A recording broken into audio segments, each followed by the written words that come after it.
everyone to Spooky Japan podcast. How's everyone doing? Today we have a very special guest with us, Michael from Paralanx. How are you doing? I'm doing well. How are you? We're doing pretty good. It's about time you've been on our show. Yeah. Oh, I'm glad we could finally get our schedules to work. Yes.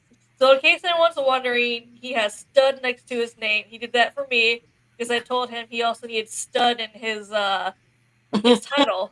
So because I know people are gonna ask why did he put stud? It's for me. So Yeah, I'm willing to do things for hosts on our network, so it's, I'm happy to help out. yes, yeah. Like I said, it's definitely time you've been on our show. I was like, when is Mm-hmm. Michael gonna be on our show? Mm. Finally, that is now.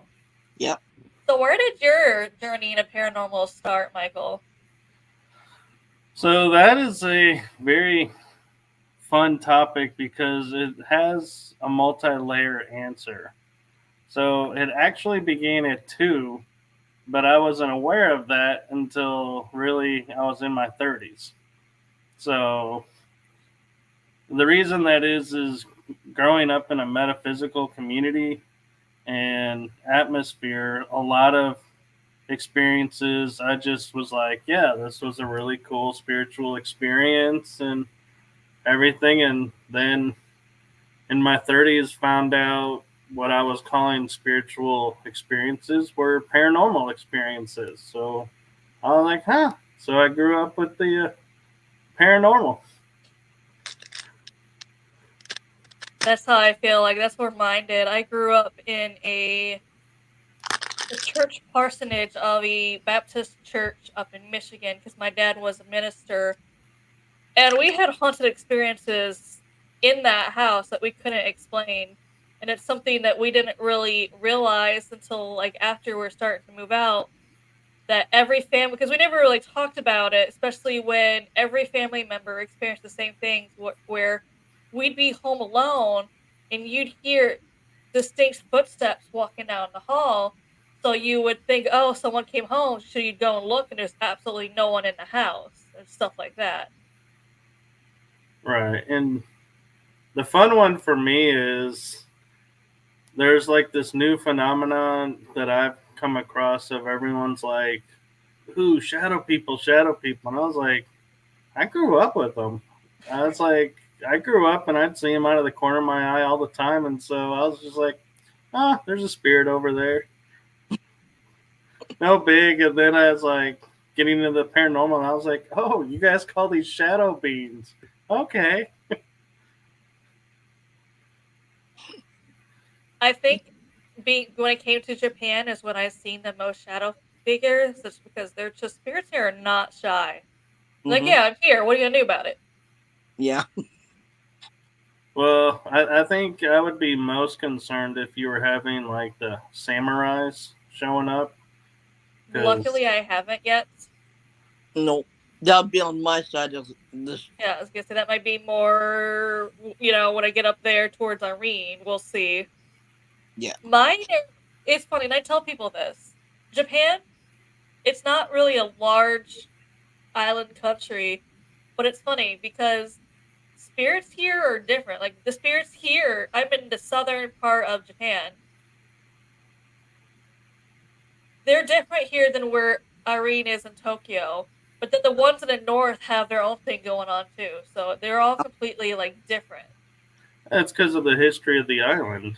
It was different kingdoms, and so they would have different, like, some had samurais, some had regular soldiers, some just were farmers. So, yeah, you can't, it'd be like saying, the United States has, Native American spirits. It's like, well, yeah, but they're different tribes Yeah. represented in different ways. So you can't lump us all into one No. category. No. I think hers on her side it's mostly old and mostly sad how they died. They didn't have they didn't have a choice on her side, and my side is mostly S people. they died by their own hand. And you get the more deviant, the more jealous ones, and the more crazy, interesting ones on my side than her side.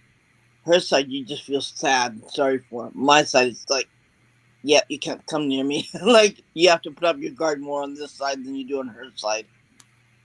I wonder too if that would be because being around Tokyo, Hmm? that would mean you'd have more of the.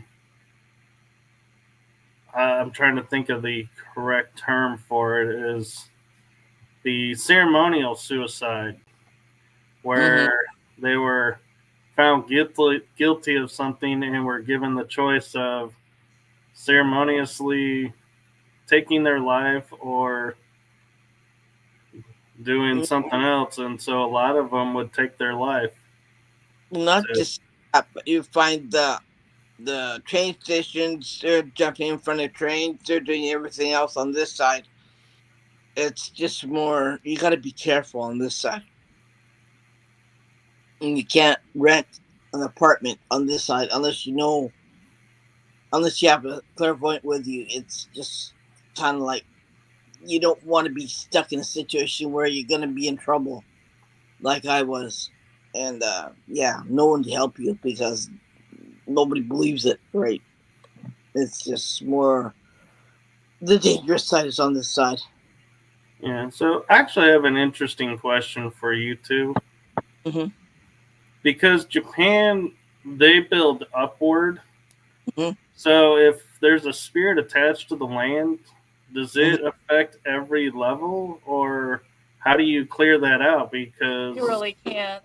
You can't. Especially, I mean, Irene had to move away from her apartment complex for that same reason. Yeah, it was on the 12-story complex, and people started jumping for no reason. I think it's residual energy because one day you'd be fine, next day you'd be out of your mind and you'd be jumping, and they jumped to their death. And yeah, like the whole building is haunted, and it affects certain people really bad. So either you'd be going through a divorce, or lose your money, or you die. Pick your choice. It's like a multiple question thing. So yeah, that's what happens, and it'd be kind of like I find the whole thing dangerous, right? So we had to run. Actually, we had to run, and we left most of our furniture there. So I just didn't want to bring it here, so I just had to run. And that's all. Yeah, and I didn't want to bring any furniture with anything of attachment on it in this place. So yeah, either or. Like how do you buy furniture in Japan though that doesn't have something attached to it? With uh, so much of the land being haunted, it's like inevitable. It's like yeah. I would think. But I'm glad I live in a land that's not haunted. And Well, that's it good. yeah. But Well, when you I go, also here in Japan, they try to avoid the paranormal or anything haunted. So that's why we don't have antique stores. You can't just go antiquing. We don't have those kind of stores. We don't really have many secondhand stores here. there is a secondhand store. It, don't you know that? I But think it's there's mostly like one. yeah. It's they only have one for uh, like games and one for clothes, but and for trinkets, but nothing really like estate jewelry and nothing like that. Yeah. So I'm curious, Amanda, what got you to Japan? My husband is in the Navy, so we're down here in the Nagasaki base. Ah, okay. And that's also why I say mine is obviously different than hers, also because we also have a lot of cryptids. Now, we don't have here because it is so taboo to talk about the paranormal. We don't have like Mm-mm. Bigfoot hunters here to go out and find these cryptids. It's things where a lot of people have seen, but they don't actually try to go research or learn more. And scientists' best guess, they're saying, without actually trying to catch one and experiment or research, their best guess is here in Nagasaki. I have like about 2 hours away, Nagasaki bomb area, and then about 4 or 5 hours north of me is the Hiroshima one. So they think a lot of the All radiation right. mixed with either humans around it or animals around it and created these cryptids. That's why we have a lot more cryptids around this area than you would find in like Tokyo. Yeah. Yeah, that could make sense actually. I mean, that's how the Godzilla tale got started. Is they were saying originally was radiation. Now they're saying it's a portal from another world. So And now they're saying that there would be a Godzilla now than ever before, because they're saying, would it be because the radiation, or would it be because the the volcanoes? They're asking that question too. So we still don't know. yeah. So I don't mean to take over the show, but We don't care. We don't. I'm curious because talking about the volcanoes and stuff. What are your guys' thoughts of the underwater temples and cities and all that they're finding in Japan? They call it. They're saying it's aliens from outer space that created it. So is that your guys' take too, or? I can kind of see how that might be the thing, because as Irene can tell you, so every year there is earthquake, I guess, season here. Mm-hmm. Where every year there's certain times where you should be expecting earthquakes. Yeah. And the bigger one is the more people trying to look to the sky, because that's when you start seeing UFO activity. So they think maybe it's coming from the water here, Mm-hmm. which kind of plays in that theory that some UFOs are in underwater. Yeah. Right. Or in the volcanoes or something like that. They're thinking that too. Because we have our own Bermuda Triangle off the Pacific Ocean. And not to mention down south is the Ring of Fire, which is its own little fun. Mm-hmm. Mm-hmm. And we get a lot of ships that come up empty, and they're still they're floating in the water. The police have to bring it ashore, and there's nobody in it, no pilot, no nothing. They're just fishing vessels, right? Yeah, I've heard a lot of them. And there's nothing in it except, and they're wondering why it happened, and there's no answer to it. But yeah, it's like it's like their own, well, not paranormal, but mostly a portal. They're calling it, right? Right. But nobody's really going to talk about it here, because they're saying, yeah, we don't go into that subject. We don't talk about that. I go, then what do you talk about, right? We don't say that. Yeah, I belong to a Facebook group about ghost ships, and we Mm-hmm. get so many reports of ghost ships off of Japan, and where the ships are of all ages, Mm-hmm. from junks, which I know are Chinese, but they show up, and other fishing trawlers will show up, or fishing boats and naval vessels, and there'll be zero crew. Yeah. But the ship looks like it's in perfect condition to sail, but they can't explain where the crew is. Naval vessels too? There's been a couple of them. Yeah.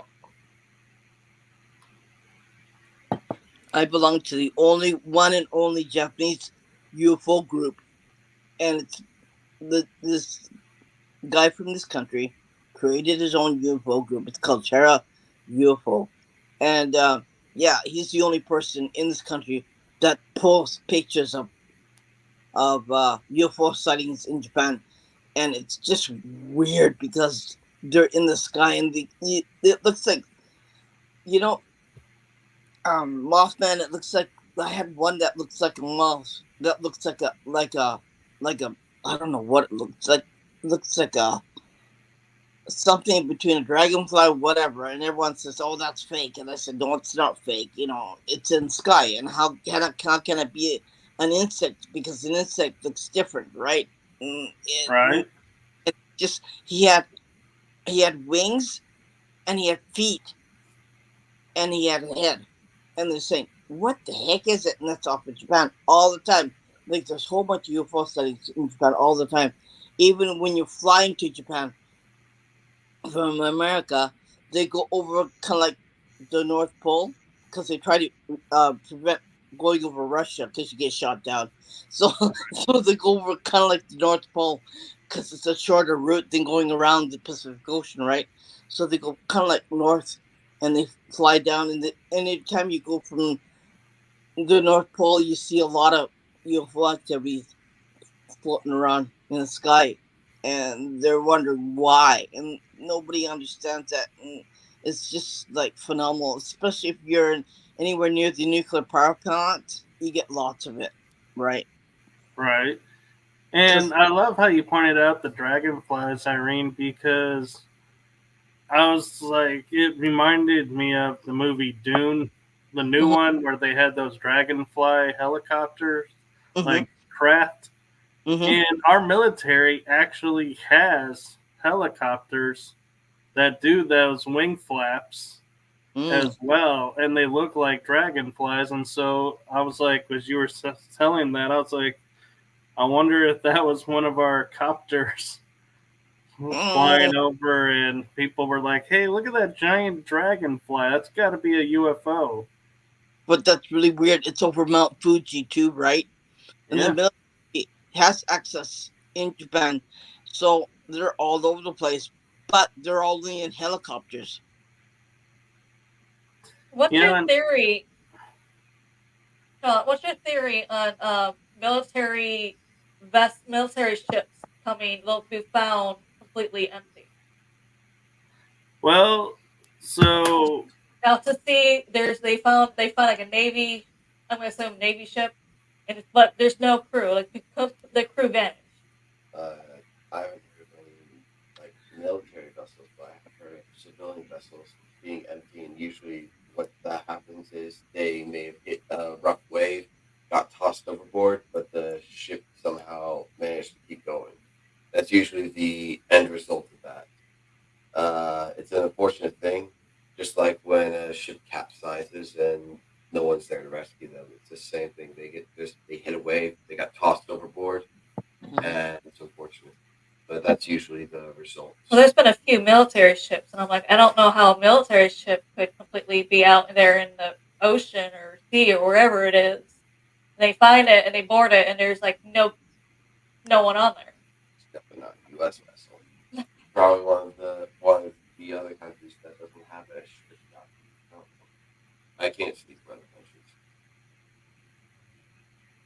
but yeah, most like U.S. Navy does have a strict doctrine with man overboard.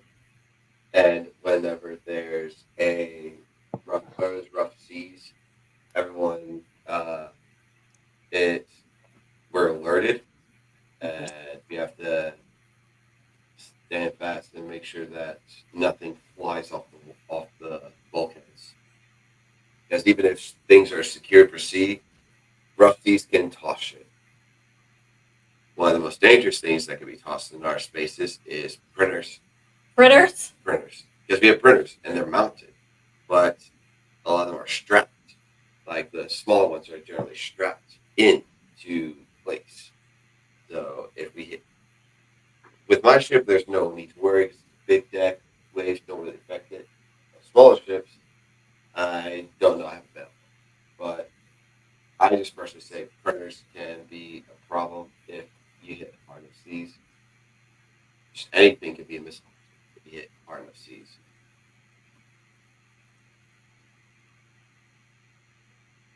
Yeah. Just wonder what your take is on military ships coming up abandoned. That's other countries. That's their problem, not my problem. Like, and this man overboard, I've heard it. Because Uh-huh. obviously, there's the bay behind me. And even with it being docked, somehow someone, yeah, somehow someone still fell off the ship. And we could hear it clear for all the way from our house. We just heard the man overboard. So it's pretty loud. Yeah. So I don't know. I could mention a project that may explain the ships being empty, but I don't know how far you guys are into the rabbit hole, so to speak, of stuff that goes on. But if you look at the history, and I hate to say with the military, it could be U.S. is we had the Philadelphia experiment, which they phased a ship out of natural space, brought it back, and people were inside the bulkhead. So it's not, it is possible that they continued the experiments and have figured out how to remove people and keep the ships intact, because military loves to play with getting the upper hand on how to sneak things in and get the upper hand. So there's a lot of dark programs out there. They do secret experiments. Like I've heard of and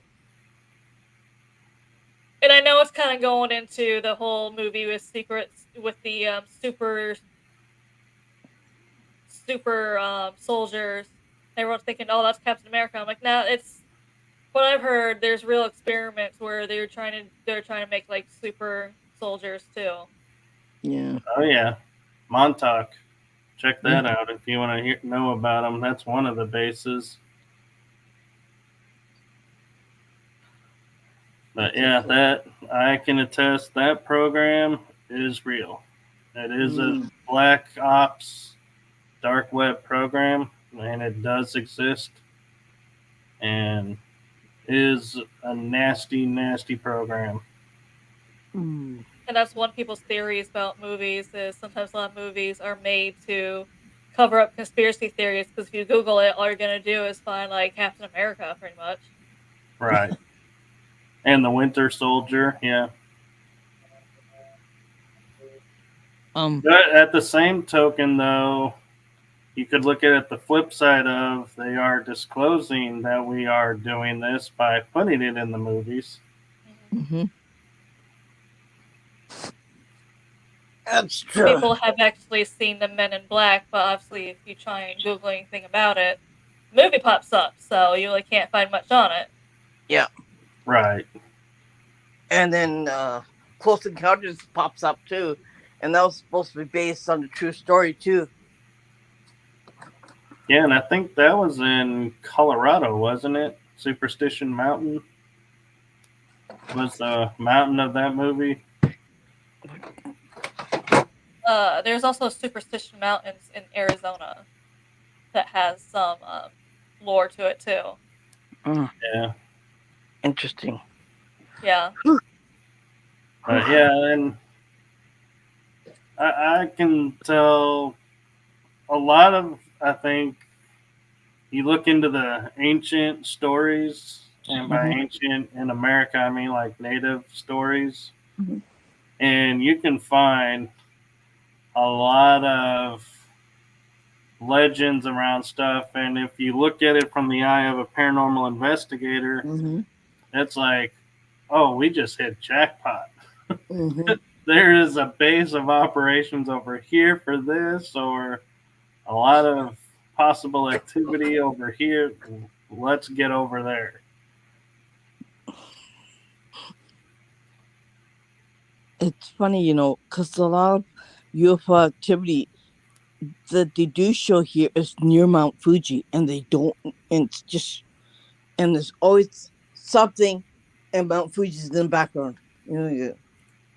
That's weird. And it's just because Mount Fuji is haunted, right? It's also a sacred mountain, isn't it? Yeah, it's a live Yeah. volcano. And then you got the suicide forest, you got the 5 creepy lakes underneath there. It's just like that whole area is just really weird. And every picture that I've seen in Terra UFO has Mount Fuji in the background, and you're wondering, why is that, right? What is it about that place that's so interesting, right? It And is, and it's so sacred that yeah, I feel like almost like probably 85-90% of every anime I've seen has Mount Fuji yeah, appear in it, and it's yeah. like, yeah, it's there's definitely something About it. sacred and Yeah. active about that And that's deep in the Japanese culture. it's kind of creepy. It goes between, there's a fine line between sacred and creepy, right? Right. It hits you in the creepy side and it goes in the sacred side. You don't know which side you're hitting is creepy or sacred.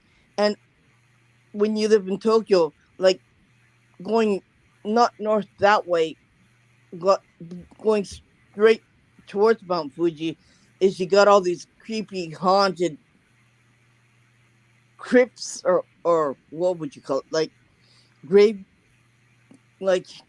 graves of single, like a samurai warrior or something. Like you get all these creepy, really, like you're going towards Mount Fuji, and then in these different areas in the mountains are these creepy haunted places that you can visit to on the way to Mount Fuji. It's like they're all clustered in that area, right? You don't know why.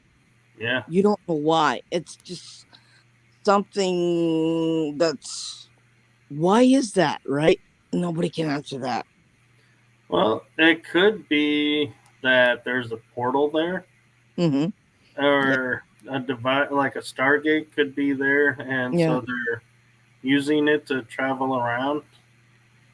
It's just like it's just not like, they want to think, why is that? And I said, yeah, because when I look at it through a map, there's Tokyo that's haunted, and there's, on the way there is Mount Fuji, which is also haunted, and it's just like it's clustered in certain areas where it's really bad the most, and you get the most freakiest things that happens around that area, right?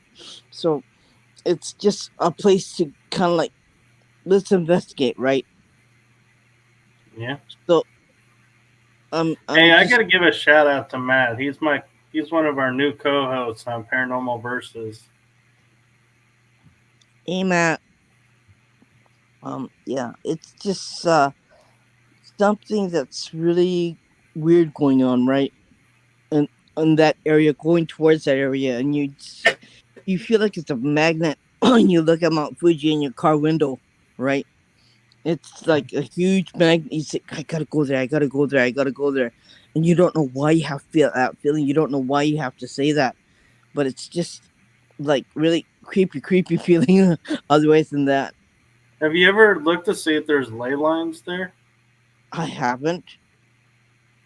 I haven't. Because ley lines, being sacred energy lines of the planet, if Mm-hmm. it's an intersection there, Mm-hmm. that would mean there's a huge intensity of energy.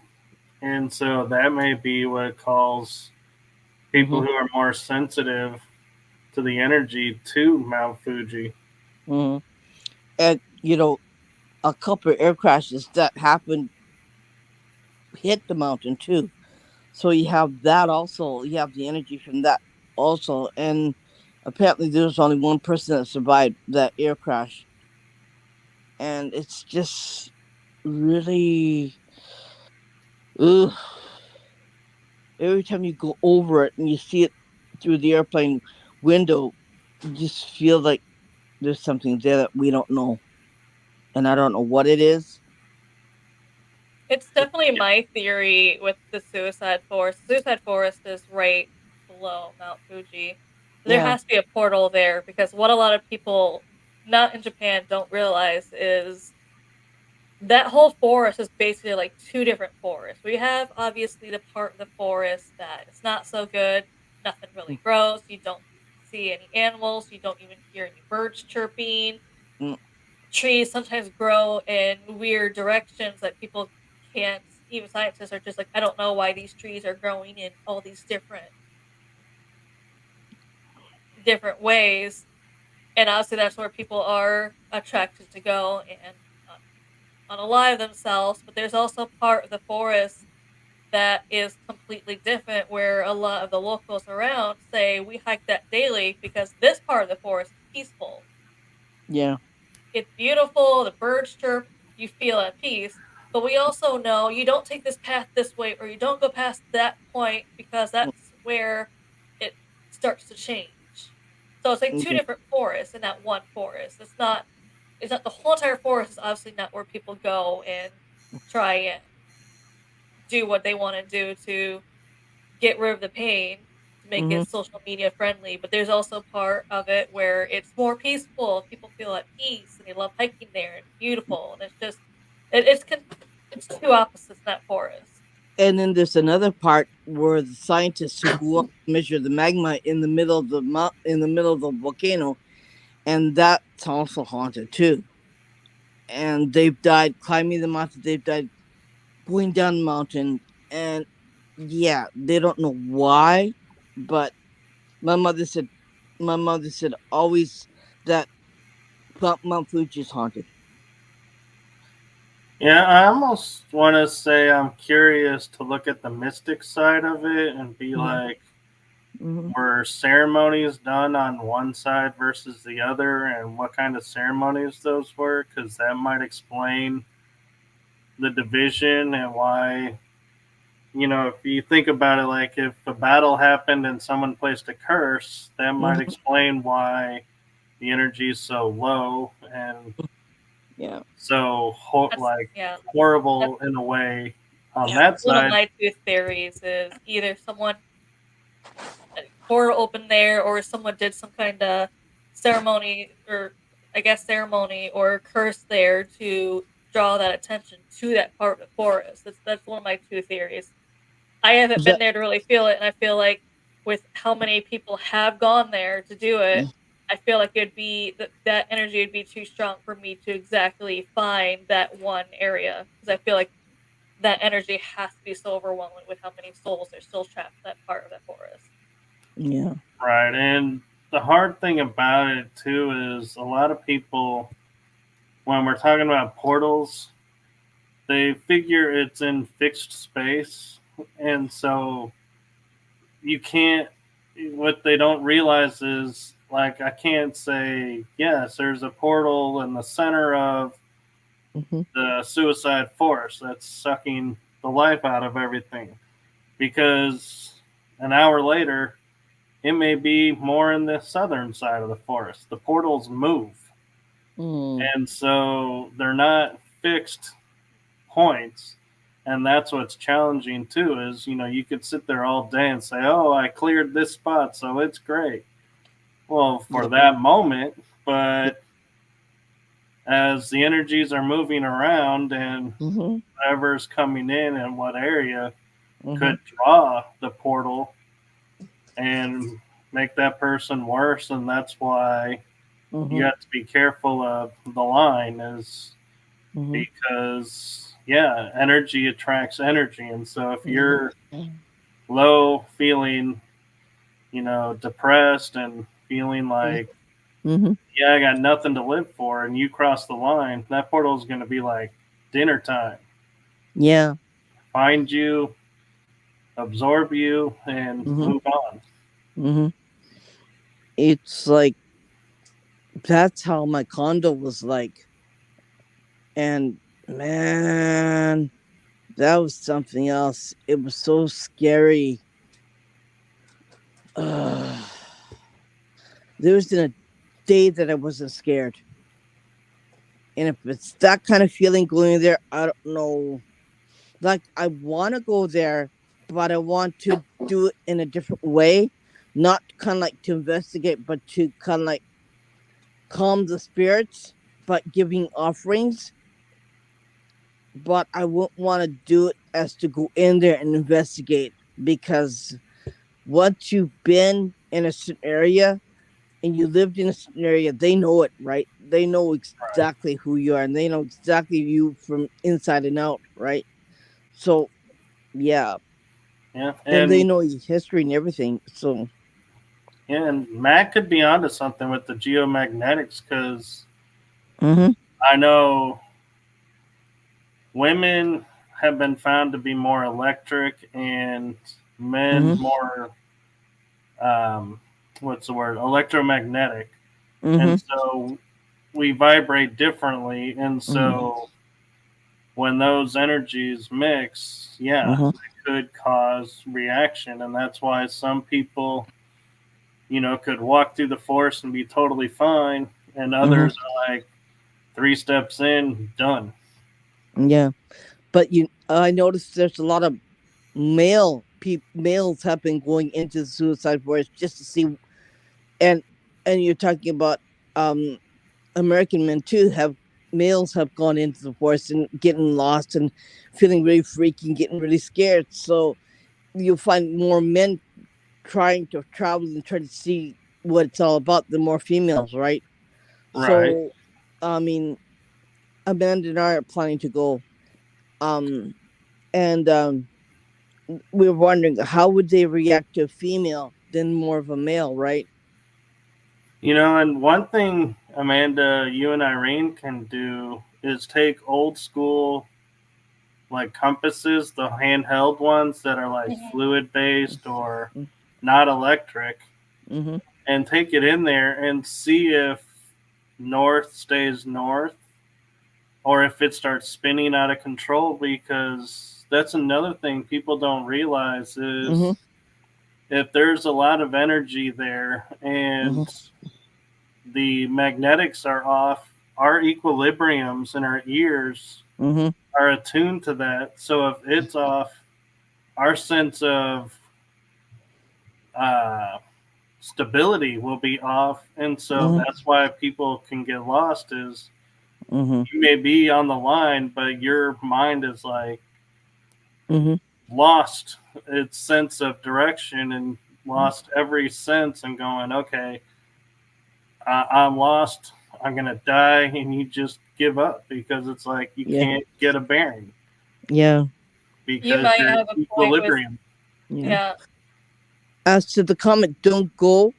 Well, it's a part of our research as a paranormal investigator, as a sensitive, as a clairvoyant. Um, there are things that we don't want to do, but we do it anyways. There are some places that I will not go, some buildings that I will not go because the negative energy. But this place is a little bit different.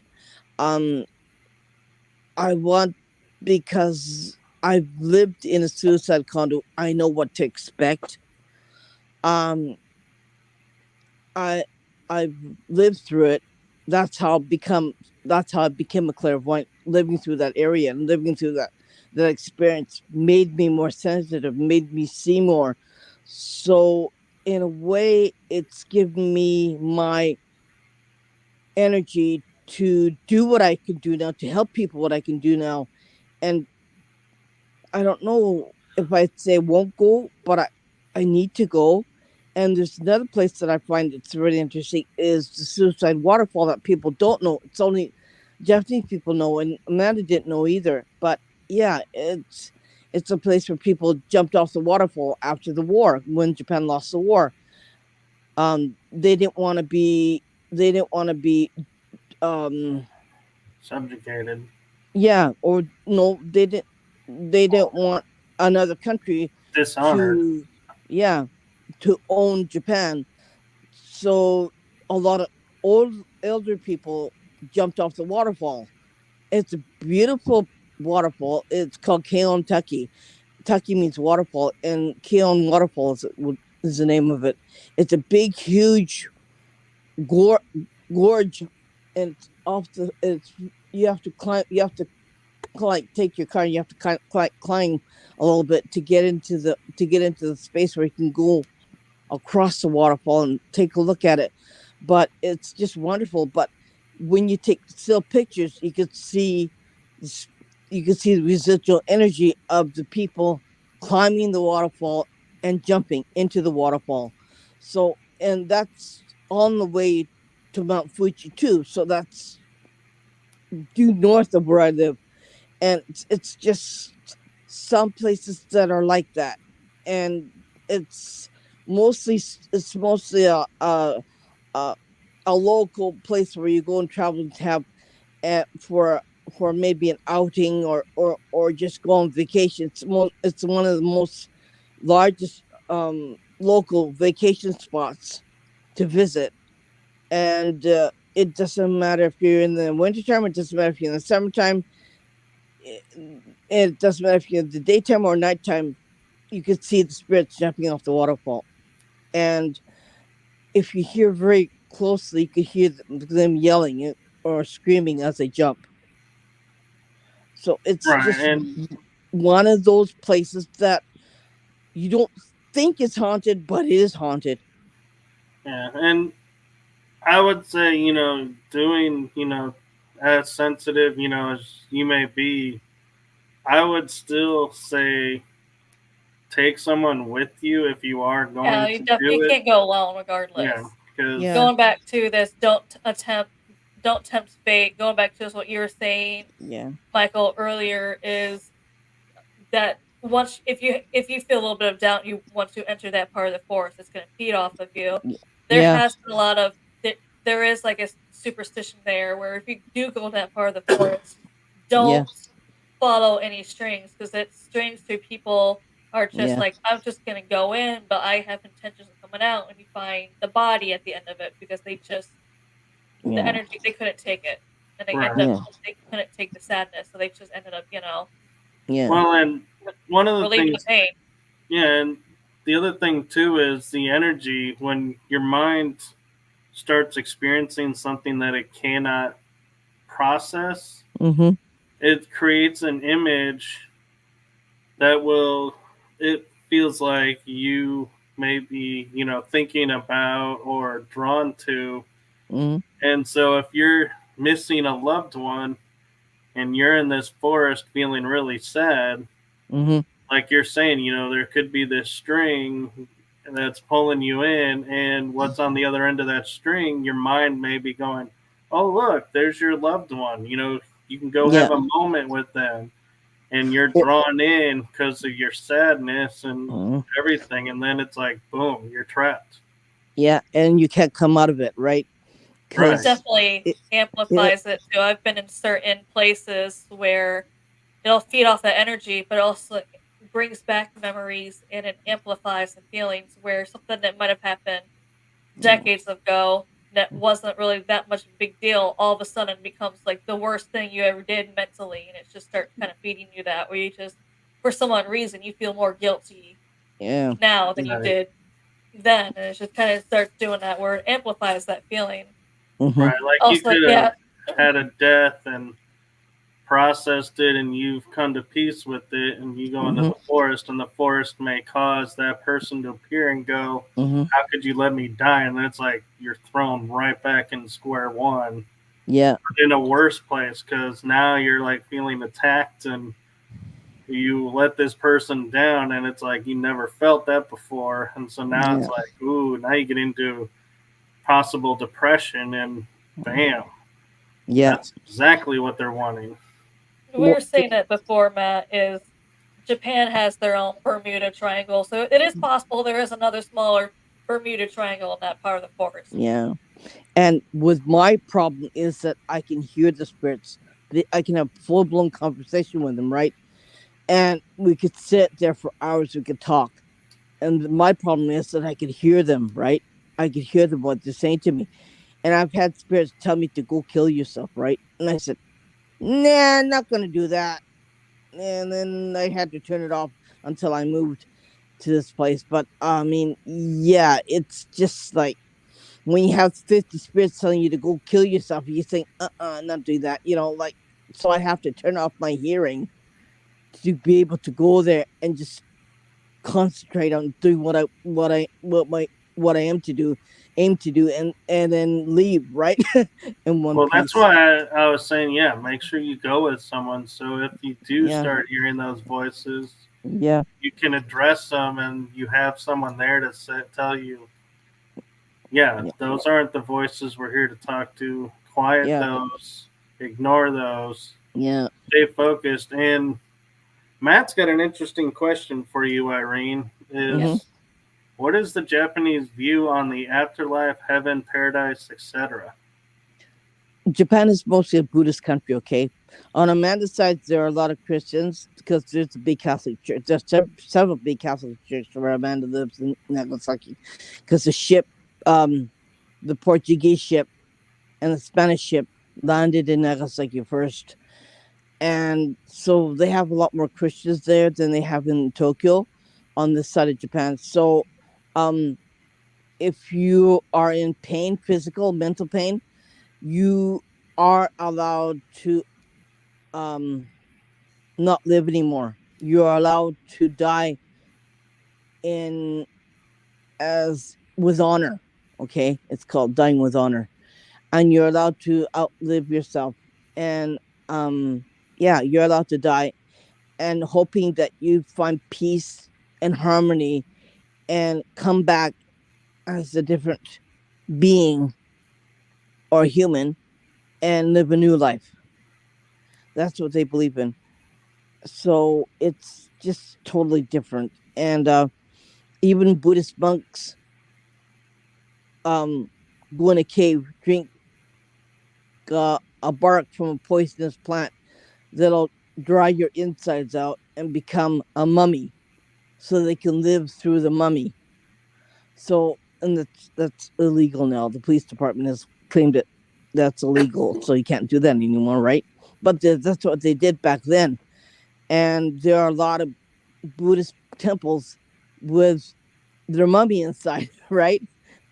And the Buddhist priests put get new silk kimonos and dress them up, and then at the end, when they make a new at the end of the year, they cut the kimono up, and the people can own a piece of that and put it in the wallet as something sacred or something um good for them, like lucky spiritually for them, so they can live throughout their life being spiritual and being lucky, right? So it's another thing that they do that's a little bit off, right? That people think, why would you want to have a piece of silk cloth that's from a mummy and keep it in your wallet and make sure and say that it's good for luck and good for a prosperous life? And I said, yeah, that's kind of twisted, isn't it? But no, that's how they think here, and that's what they do. And a Buddhist temple is usually for the dying or for the dead.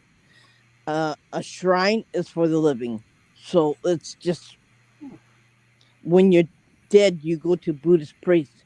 When you're living, you go to a Shin, you go to like a Shinto priest or Shinto shrine as the living to give you better health. Or if you're sick, you go to Shinto shrine. If you're dead, you go to a Buddhist priest. They'll make sure that you go to heaven. So it's just there's a fine line between the two. I'm So glad you one shared person, that because I've often one been curious the difference between the shrines and the temples. So I'm glad you explained that. Yeah. so one interesting thing here they believe here with death too is they have they believe in someone called Enma here, where he is like head of he is head of the underworld basically, where he is in charge of like punishment down there. But Mm-hmm. he's also head of the council that decides where everyone goes in the afterlife. He's also a more deciding person who Mm-hmm. decides where you go in the afterlife. Mm-hmm. Even though yes, he has that reputation because he's down there. Obviously, like I said, head of punishments, things like Mm-hmm. that down there. He actually does not want people to go down there if they don't have to. Mm-hmm. So if you're not a good person in life, he may give you some tests, and he hopes that you do pass these tests because he doesn't want you end up in the not so good place in the Yeah. afterlife. Right. And Yeah. I it's think the funny also Egyptians about had that too. Yeah, it's there is. funny. He is based off the Egyptian god, basically, of Yeah. that, which I forgot what the Egyptian god name was for that. Anubis. He's the guide to the underworld. Yeah. There's another thing here is that when you die, you see the Grim Reaper comes for you. We call it a god. So it's called Shinigami. Shini means dying. The god of the death, right? It's called translated in English. And the Shinigami will come and get you and bring you to a better place. So it doesn't have this really creepy feeling like the Grim Reaper does in the Western world. Shinigami is more like you're better off if the Shinigami takes you than something else takes you. Yeah, and to piggyback a little bit on what we were talking about with the mummy strips, Mm-hmm. I grew up to where it was like if you had something of someone who passed on, Mm-hmm. it was like a way to keep them close to you was to like wear a piece of their jewelry or Yeah. wear their shirt or just keep something of theirs around you. And so Mm-hmm. I don't. It's like when people say that's creepy. To me, it's like it's not so creepy. It's more of honoring Yeah. and keeping a memory alive, not the spirit, but the memory. Yeah. Because it's kind of like a blessed thing, right? You're blessed Right. with it from somebody's jewelry. You're blessed with your ancestors' jewelry. You're blessed with your ancestors' clothes. So you want to keep it alive inside you, right? Yeah, that's true too. Yeah. So yeah, I was just throwing that out there. In metaphysics, it's you actually want to have something of that person just Yeah. to honor their memory and keep Mm-hmm. their memory alive and allow them to do what they're wanting to do, but keep that bond. It has to be within your family. It can't be something from somebody else's family, right? It's got to be from your own family. That's the one thing that I'm going to stress, that you never have something from somebody else's family. If it's inherited from from one of your ancestors, yes. But if it's from somebody else's family, usually you're supposed to give it back to the family because it doesn't belong to you, right? Well, see, Unless that's a funny thing because in metaphysics, we view family as not blood. So, like, I could say in metaphysics, I feel like Amanda's my sister. Mm-hmm. So, if she was to give me a piece of jewelry or something, I would, and something happened to her, I would wear it in memory of family. I wouldn't sit there and go, oh, she's not blood related, I have to give it back. So, there's a different definition Yeah. of family. Yeah. But here, unless you're given that piece of jewelry by that person that you don't know, or an object by that person that you don't know, this here, I want you to have, this is for you, this is yours. When that person is alive, you can accept it. But if the person has died, it's really hard to accept it because they don't want that energy happening to them, or whatever. If they died of something, they don't want the same effect on their family as happened to them. So they usually give it back. They usually don't Yeah, I accept can it. understand that. I was just, it threw me off when you said if you're not family, Yeah. don't accept. And I was like, wait, that depends on your definition.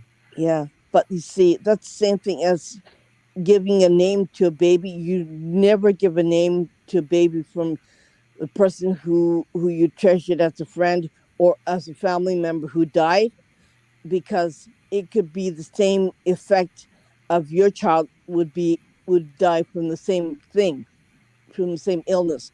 Like if your grandmother had cancer, right? And you want to keep the memory of that person alive. So you give the same name, given name, as that child to the child, meaning that child could die from the same um, illness, like a cancer or brain cancer, it doesn't matter. So you never give a child a given name from a person that has died, especially from something really bad like cancer or an illness. So you don't do that. You give a child a new name that's not attached to anything. That actually makes sense in a way. I can understand that, and yeah, because the name would carry the energy and essence Hmm. and could imprint on Hmm. to whoever's coming around. Yeah. Like if you had a child that died from leukemia and you get pregnant again and you have another child, if it's the same sex that died, you give the same name, but you give it a brand new name. um my children's name have nothing to do with my ancestors or anything else like that. We give them all new names and all samurai names of special samurai warriors who had a prosperous life and died of old age long time ago, but were really strong. That's the name that you can use, but you don't give a name that a samurai warrior has committed suicide, or a samurai warrior who had died from illness. We never do that. It's very we're very suspicious people. Okay, superstitious people. So you always check out the history of that samurai warrior if you're going to use that name for your child. They it's like one country is really superstitious. If you want to call it superstitious country, call it Japan, because it's really they live on superstition, right? So, It does was the funny. name only affect the first name, or is the middle name just as energetically dangerous in the superstition? Both. You never do that. You always give them a brand new name, or Okay, or or something that you or name that you liked, or the Chinese characters that you liked, having special strong name. Yeah. So my daughter's name is like her first Chinese character is a flower, and her second name is a phoenix. A phoenix, beautiful flower that was born in during the sakura during the sakura hana flowers coming out. So that would be the springtime, and the second part of her name is like a phoenix. A phoenix would never die; it always reappears and comes back again, right? So that's right. a flower and a phoenix. But that's the names that we use. We always check out the characters and how many characters there are in the first name, and does it coincide with the last name? And depending on how many Chinese characters in it, it could mean like a negative number would be 14 or a 4. So you always have to check out how many characters in it, because if it's a really negative character, it means that the child could die really young from an illness or whatever. So that's how superstitious we are, and that's how careful we are. That's why you'll never see the number 4 in this country. This, Interesting. Just like we don't have 13 in a yeah. lot of places. But Amanda was going to ask something. Um, I my think son we. was born July 13th on a Friday too. Yeah, I was gonna say four is definitely that's one thing we're taught here is like you said in back in America you don't have the 13th floor. You some some places also don't have like the 13th room. They just skip it. Here it is four for that same reason. Is the word four is also the same word as like death. Yeah. So there's elevators where it goes 1, 2, 3, 5 Hmm. or 12, 13, 15. Yeah. Yeah. Yeah. I've But seen see, Not that. to 13 is make not a light bad of it. number. Yeah, not to make light of 4 being death, but it was like as you were saying that, my mind like kind of made the joke of, I wonder how many, I wonder if that explains why golf isn't so popular in Japan, because you got to yell 4. Yeah, it's kind Koreans of get weird. four as well. Yeah, Yeah, could be the the same reason. people do play golf too. For it means she, and four in Japanese means death. So that's why Shinigami, the Shinigami, the death goddess, or anything that has to do with death is usually used the word four in it, then or the letter four in it. Um, but 13 is not 13 is very lucky here. I'm wondering. Yeah. I wonder why that's why my son sees a lot of spirits. I wonder why that's why he's gifted. Because he was born Friday the 13th, and it was on the 13th, and it was at 1 o'clock in the afternoon. That's weird. And everyone says, and when somebody says, when is your son's birthday? Friday the July 13th. What day was he born? On a Friday. You go, you're kidding. You go, yeah. Yeah, and it's interesting, talking about the superstitions and the numbers and their meanings is Buddhist, I know a high vibrancy number is Mhm. 666. Mhm. But if you go to like Catholicism, they're like, "Oh, that is the ultimate worst number." And it's funny how Mhm. you have two diverse sides of Mhm. the same issue, and it's like, yeah, and it's people like I kind of wonder if it's out of fear, and so they're like afraid of something, so they're like, "Hey, let's make it this so people don't Mhm. gravitate to this, and we can keep them focused here more." Why they steal certain information and then twist it to fit their needs. Yeah, it's kind of weird, isn't it? And then for my birthday, it's even worse. I'm born the same day that we have the Day of the Dead in Japan. So we feed the dead when the dead come home. It's on my birthday. So I'm going, Mom, why was that happen? They go, well, I don't know. I'm wondering, that's probably why I work with spirits, because we practice the Day of the Dead in Japan, right? So it's kind of okay. That's weird. Yeah, but look on the bright side, Irene. You'll always have your favorite foods available. I don't think we're feeding pizza to the dead here. Hey, you it's never know. it's usually sticky rice with sweet bean paste. That's what we feed the dead people here. And yeah, after my birthday, we say, okay, you gotta go home. Bye. Like, you gotta kick them out of your house. Yeah. So So it's the most haunted month of the year. And where Amanda is, it's August the 25th, 24th, and 25th, and 26th. So that's when the most celebrations come out, where they have dancing.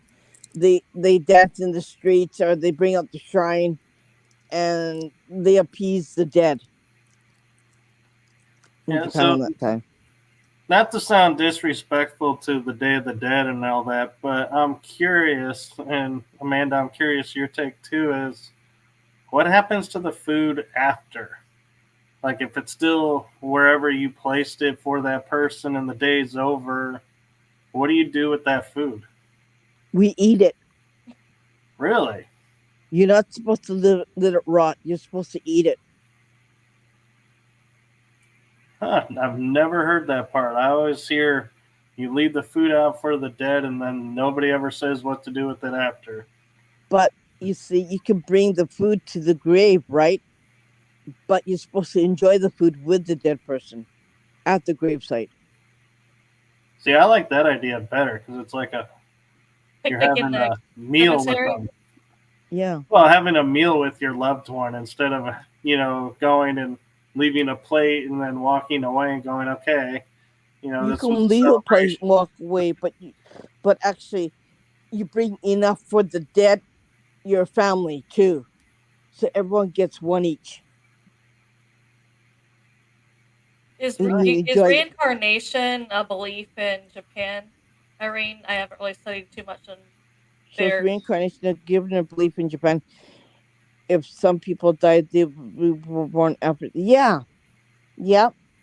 Especially if you died from an illness, or if you died from a painful memory and you don't want to live anymore, you can be reborn as a different soul.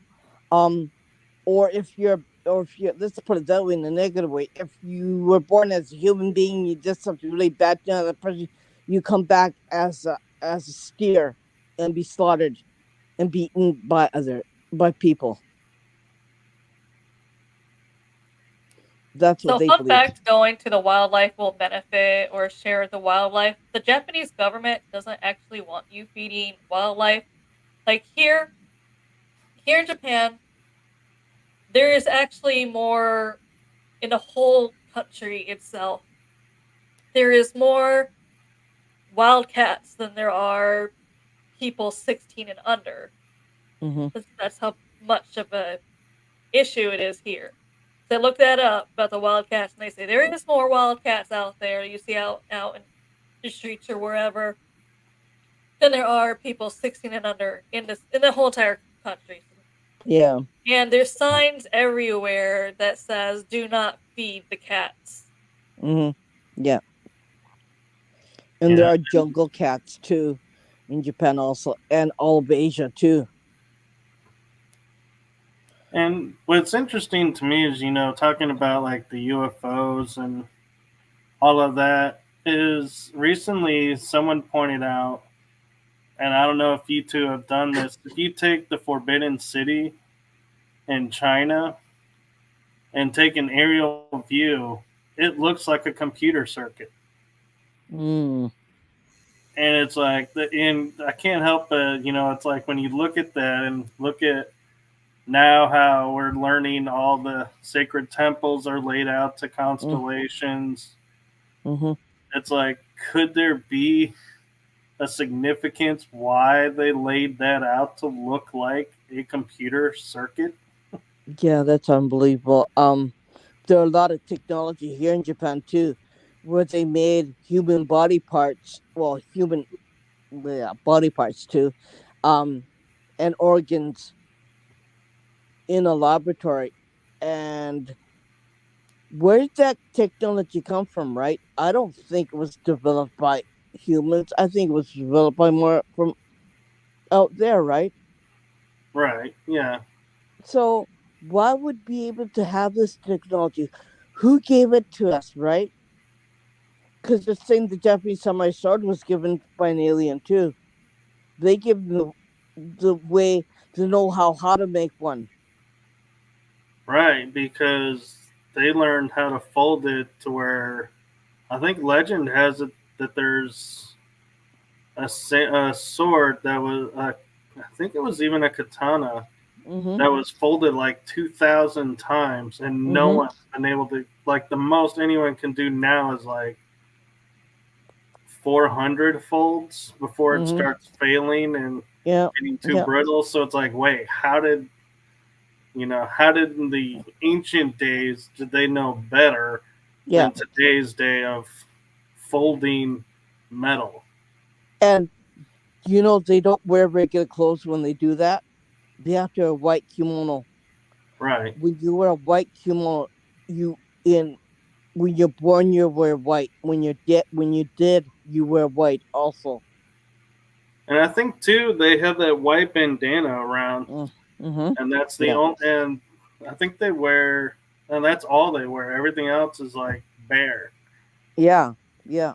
So it's mostly very sacred when they do that.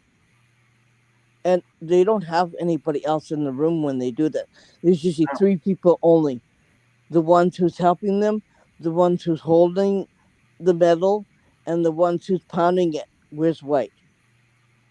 You And what's interesting too is depending on the number of folds mm-hmm, determines the song of the sword, because they mm-hmm, found mm-hmm. each sword of the ancient times rang a certain frequency tone. Yeah, and they considered a sword a part of them. So it's a part of their soul, right? Right. So that's what it means. So that's why you find a lot of swords who were taken by Japanese family during after the war by soldiers are haunted, and they Yeah. don't know what to do with it. So this thing is so haunted, they don't know what to do with it. The best thing to do is give it back to the country, right? Well, And or the owners if they're yeah, around. yeah, and the country would find the owners that particular way. They they have records of people in the family records in certain areas have all family records, right, dating back to whenever. So they'd have that. So they would be able to find the family by reaching out to a historical society in Japan. So that's what they would do. But don't keep the sword in some foreign country because it doesn't belong to you, right? And it could do pretty bad harm to you if you keep it. Right, because especially if it wants to be home, Yeah, it'll start vibrating and start causing. trouble in the Yeah, family, right? So it could unalive you too if you're not careful. So that's one thing that I really am against is like there are some paranormal groups in America that says we have this haunted Japanese sword. Yeah, we have to keep it this and this and this. I said, why don't you give it back? And I didn't say anything, but yeah, I should have yeah. said something, but I really wanted to say something about it. And I said, that's not Well, right. the other thing too is the Japanese, if I'm not mistaken, display the swords in a very specific way that honors Yeah. the creator and the family. Hmm. Yeah, And if you don't do that, then the sword gets upset.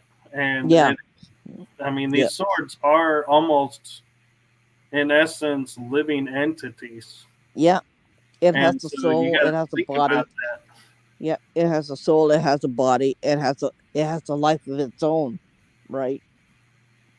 And I've even heard stories, and I don't know if you two have heard these, of even in battle, if somebody went to strike somebody in battle and the sword did not agree, it would Hmm. not allow you to strike. Hmm. Yeah, yeah, I've heard stories like that where, yeah.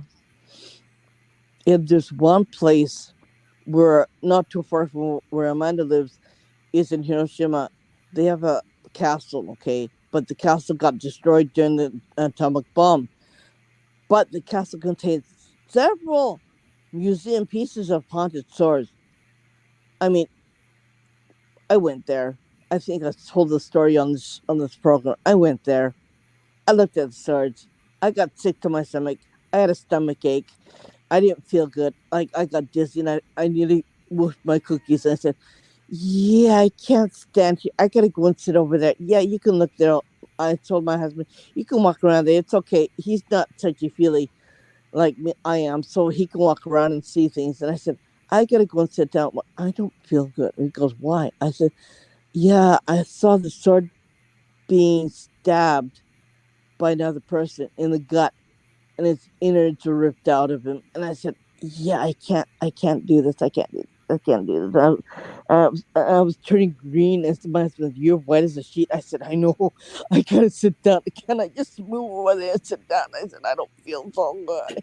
And they were some historical swords that were used back when, right? And the Right. oh, I'm good. There's even stories of, I think it was two of the top at the time in ancient Japan in the Mhm, feudal age, mhm, where they killed somebody with the sword that they weren't supposed to, mhm. and as soon as they were done, the sword shattered. Yeah. And they had to then go through retraining their mind, their Mhm, body, mhm. Yeah. and the sword to get it to fuse back together and Mhm. have someone be able to fix the sword. It wasn't a simple task of No, go to your bringing it all blacksmith and together and say, melting it "Hey, and melting it and creating another sword. You can't do that. You'd have to have a monk pray on the sword and have release of the energy of the sword. It's a special monk that does that. Like right, not all Buddhist monks are able to help you if you live in a haunted place. That's that's another part of the story that's totally different, right? So you have certain special monks that would help you, and not every monk is the same way in Japan too. So yeah, it's just totally different, right?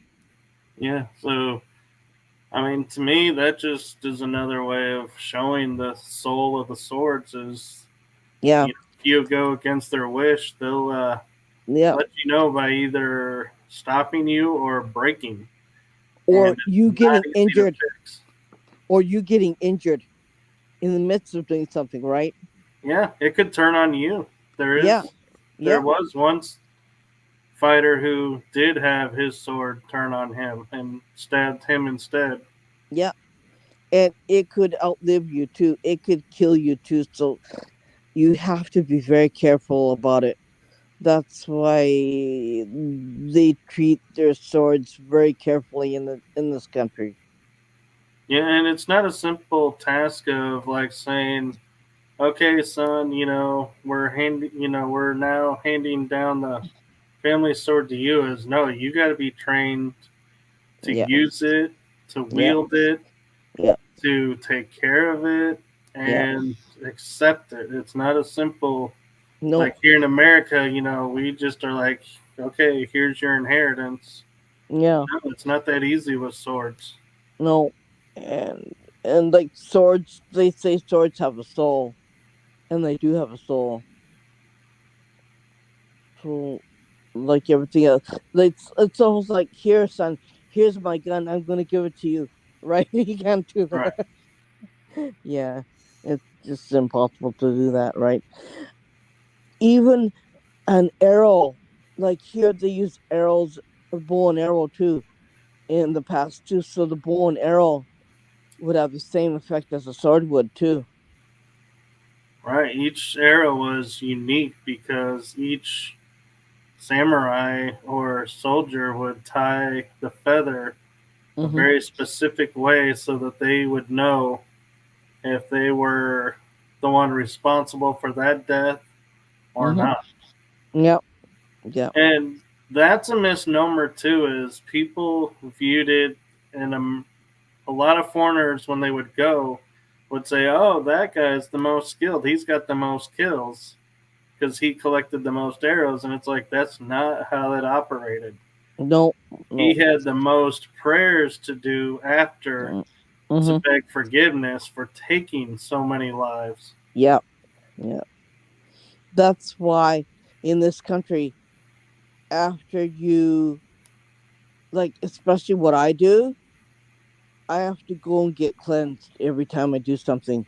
Every time I I conduct a session with the spirit, I have to get cleansed.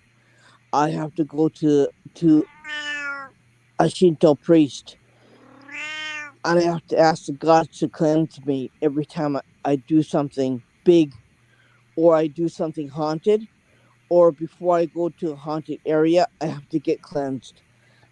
That's why I'm going. That's why I'm going on June 25th, 24th, and 25th. I'm going to get cleansed, and it's a very important ritual that I do that, because if something bad happened to you, you have to go and get cleansed too. Yeah, So it's just like, you want to get rid of whatever happened to you, or you want to get rid of something bad that happened to you, or you want to help you from getting sick, or from being sick too much to help you, so you could get rid of that bad juju and come up again and be able to do something again. Then you go back and get cleansed again, right? It's just a regular ritual that we do, and yeah, it's extremely important. huh. Do you do that ritual too, Amanda, or do you have your own? No. I mean, I'm still learning the ones, but I'm still learning about the culture over here because I more studied here the urban legends and stuff here. That's actually how I started in Japanese paranormal, is doing a TikTok about urban legends of Japan. Hmm. Culture wise, I'm still learning. I don't know the in depth ones that Irene does, but I have gone to like the Buddhist temples and had them do like their cleansing thing, but it's not really in depth as what she does. Yeah. It's more of you go there and they have their own incense sticks, whatever. I don't know the proper name for it, but Uh. it doesn't really have a scent to it. It's just more of a, they made it purely to cleanse you. Like they don't use sage, so I guess it's their version of sage. No. Because you can't really find sage here either, because it's not something that they really believe in. No. So like I can't. If I want sage, I'd have to order online or have someone ship it to me. Yeah. Other than that, I mean, going into like the Buddhist temple and having them with their little incense sticks, Yeah. with the smoke, cleanse your body, I guess, Yeah. or cleanse your aura, or whatever energy. It's called Osenko. Like I can't ever remember the name. I'm just like I've done it before, where you light it, you cleanse it, and you stick it into the thing with their ash in it, and then you just kind of also to make Bring sure the you got it. ashes towards you. Like Yeah. Right. if you're in pain, you bring it towards where you're in pain. If you need to clear your head, you bring it towards your head to clear your mind. If you have sore legs, you bring it towards the smoke towards your legs or to a certain part of your body that needs cleansing. That's what they do it. But I mean, it's a little bit different. My religion, it's not a religion. It's not a belief. It's just something that I do for my ancestors. I go to a Shinto shrine and I go in the temple where you usually don't go unless you're a certain member, and then you get blessed by the Shinto priest. That's what I do. It's a big ritual that I do every time, and it's my mother's ancestors that built this shrine on a mountain, which was also created by aliens too. So how can you get a shrine? How can you get the wood, the heavy wood up the mountain? They're wondering that. And it looks like a friggin' step mountain. I tell you. I mean, if you look at Paranormal Japan, it's my group. You, my picture of that shrine is on the mountain. You have to climb up these certain amount of steps to get up the mountain. It's a hassle too, because by the time you get to go like this, but yeah, it's way up the mountain. On the other side is a cliff, and the cliff is on the other side. It's a Pacific Ocean. It's nowhere where I live. It's on the western part of of of of this city, so it's in a different district. We could call it different state, different province, or whatever you could call it. We call it prefecture. So yeah, it's the other side of the cliff where the Pacific Ocean is, and it looks like a forest actually, to tell you the truth, and it's also haunted too on the other side of it. So it's really ancient and really old. So I want to go to that haunted area too. So I just want to see how it looks like right on that part because I've been there. That's why I want to drag a man and go. Let's go get blessed, and we'll go to the haunted area in this place where I know where my shrine is. And he goes, and I haven't told her that yet. Sorry, Amanda, I haven't told you that yet. But yeah, I want to go there. It's just a new area. It's just where the shrine is. It's they have a lot of weird haunted areas because a lot of samurai warriors will kind of like did the kind of certain type of battles there, and it's supposed to be really freaky, creepy. But for me, freaky, creepy means really interesting, right? I have a different view of creepy. There's creepy and there's real creepy, right? That's one Right. of the creepies I think is really cool, creepy to me. That's why I want to take Amanda there, and I want to just take a look at it from a Yeah. It's like distance. when I was on an interview with a lady in the UK Hmm. and Scotland, actually, and we were talking about, yeah, we enjoy investigating jails. And I said, yeah, it's funny in America where everybody wants to stay out of jail. But as paranormal investigators, we're like, no, we want to go in. We want to go to the jail just to investigate. Let's clarify. We don't want to become permanent residents. No. We just want to visit and investigate. And it's like, it's funny how a lot of the places where people are like, I want nothing to do with that. The paranormal investigators are like, let me go. Let me Yeah. loose. Send me. Here you want to think twice before doing that, right? Because we still have the death penalty, right? And they still do it by hanging here, okay? Once the person has been put to death, they're hung, their body would be cremated, right? And their remains would be thrown in the forest. And there's one forest that's supposed to be that they use to do this. And I haven't got the name of the forest yet, but it's kind of interesting to research that one, where they just throw the ashes in the forest. And it's got to be littered with a whole bunch of bones and, ashes, right?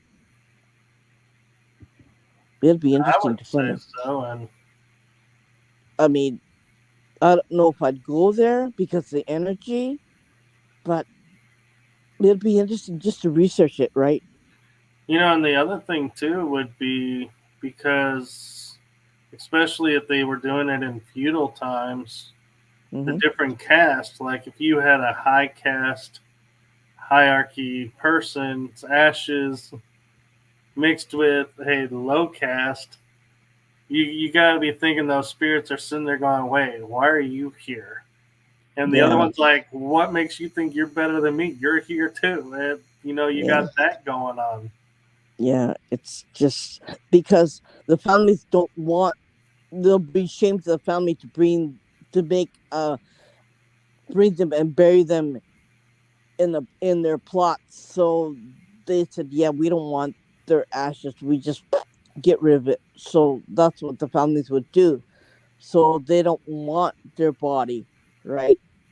So unless there's special permission from the government that you ask to have their body, their remains, you can do that. But if most families don't, if one of the family members created a crime, so the ashes would be thrown in the forest because nobody wants them.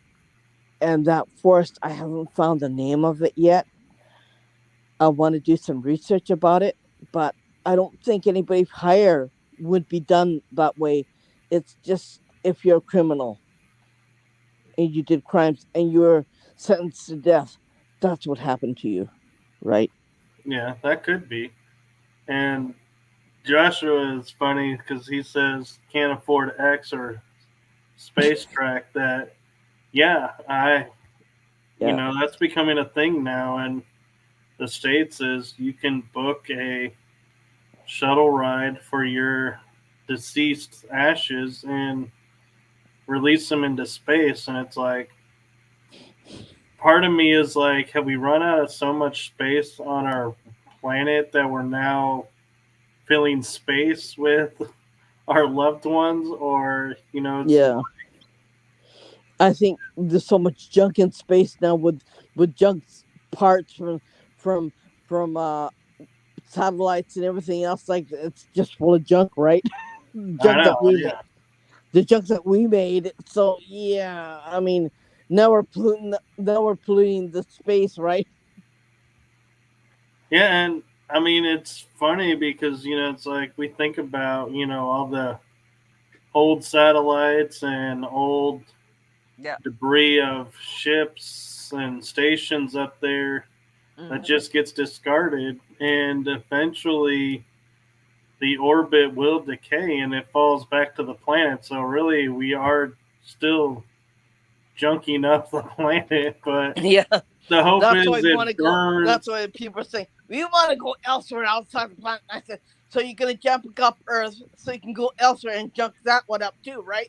Yeah. Yeah, it's just like, yeah. When will it stop? Yeah. When will you guys learn not to do that anymore? But yeah, it's kind of. I'm waiting for cemeteries and places to be like the ones here in Japan where you don't have your own individual plot, you have a family plot, Hmm. and they just cremate you down to the bones, and you're in a ceramic pot, and you're placed you're above ground, but you're still like in your own little place in that grave in a ceramic pot. and the front of it will have like your last name. Then the Mhm. back of it will have like the family members whose bones are in that little grave. And it's encased in marble, so they can remove the caulking of the grave and put another pot in it, so it can be like, like your husband will buy a plot, so his wife will be in it. The children who grow up and die will be in the same plot, so the ancestors would take care of the plot. And buying a plot is like $30,000. You know, it's interesting you bring that up, Amanda, because to me, it's like the next step I would think is in conserving land is instead of having everybody in their individual pots, be like everyone's now going to be in one pot. Mm-hmm. Well, everyone dies at a different year, right? So that's why they're in their own pots. Right, but what I'm meaning is they're going to take, because they need the space, and go, okay, instead of having these 10 pots now, we're going to put one centralized pot, and when the next person dies, we're just going to add them to this pot, and the Yeah. next person, and the next person. So your family is going to be truly family, Mm-hmm. and I hope you all love each other, because I was you're gonna going to say be you better mixed pick your together. family wisely. Yeah. Yeah. At least the ones you marry into, because Yeah. you're spending all eternity with that married family. Yeah. Yeah, especially if you got buried with them over your own family. Yeah. So it would be like my husband's family would be in the same plot as me. But I say, I don't want to be with your father. I don't want to be with your mother. Like, I don't want to be with my in-laws. But having a plot is very expensive, right? So you just It can't is. bury one person in. So and That's why a lot of people are starting to do the cremation, yeah. because you don't have to spend it on the lot, and you can just spread the ashes in certain places with permissions. Yeah. Yeah, but now you can also do stuff with the ashes, like have it turned into diamonds for your family members. Yeah. Yeesh. I don't know if I could do that. Yeesh. I don't know if Some I people do could. that though, where I've heard stuff where they'll get a diamond, turns out it was grandma. Yeah. And would that be haunted too? You're wondering, right? I've always wondered that because it's starting to become it's a newer thing, and Mm-hmm. it's starting to become more of a thing with people. But I've always wondered if you're wearing a diamond with, like, I'm gonna assume grandma or great grandma or whoever. I always wondered if that's gonna be haunted or not. You know, I would venture to say no, because it's your loved one. So, I mean, unless this person is being, that you're with, is treating you horribly, Mm-hmm. I would think your relatives will be happy. So, not really acting out, but that's just my personal take of, yeah, if the family approves of the guy or the gal, you should have no issues. But if they start mistreating you, then yeah, I'm sure family's going to start sticking up for family and being like, yep, you need to Yeah, straighten out, or you're going to be visited by us on a whole nother level. this Yeah. is how I feel. I feel like it would have that person's energy, and that's why I'd be so iffy about wearing a diamond of was made from someone's ashes. My biggest also fear though is one day I'm gonna buy a piece of jewelry and find and not know it was someone else's grandma in that Mm-hmm. diamond. Well, here's the twist to it too, Amanda, is you're hoping the company is reputable. Mm-hmm. And actually, when they say this is grandma, it's grandma, and it's not somebody else. Yeah. Yeah. Yeah. That's true too. And you would know from a jeweler that if it's real or if it's made from ashes, like a man-made piece, you'd know because the jeweler could tell you if it's real or not. Yeah, Yeah, but but can if you you don't imagine that buy jeweler's face going, This is not a real diamond. This is someone's ashes going, their face of, did you know? Yeah, but I'm saying if you buy it for like an estate sale or even a garage sale, you think this is Yeah. a cheap piece of jewelry, Yeah. and you end up buying it because you think it's nice. You're not gonna immediately take it to a jeweler. You're gonna wear it for a while, thinking, "Oh, what a nice piece of cheap jewelry. I'm gonna wear this." And it turns out Oh, it's their grandma. you see, my husband was a jeweler. Okay, so first thing what I do, I was take it to a jeweler and have it appraised. That's what I would do. Not So I think everyone does that though. I'm a Yeah. little different, right? I work a little bit differently. Yeah, That's, especially if there's like a family crest to it, then you really gotta wonder what's in the crest. yeah. That's interesting too. In Japan, people don't notice it, but even you're supposed to witness the cremation of your loved one. Okay, you're supposed to go to the crematorium. You're supposed to be watching them as they get cremated, and the Buddhist priest is saying, chanting prayers as they do it. Pets, you're supposed to be witnessing your pet being cremated too. So it's and like you said, at the funeral, you put the bones in a clay pot using long chopsticks, right?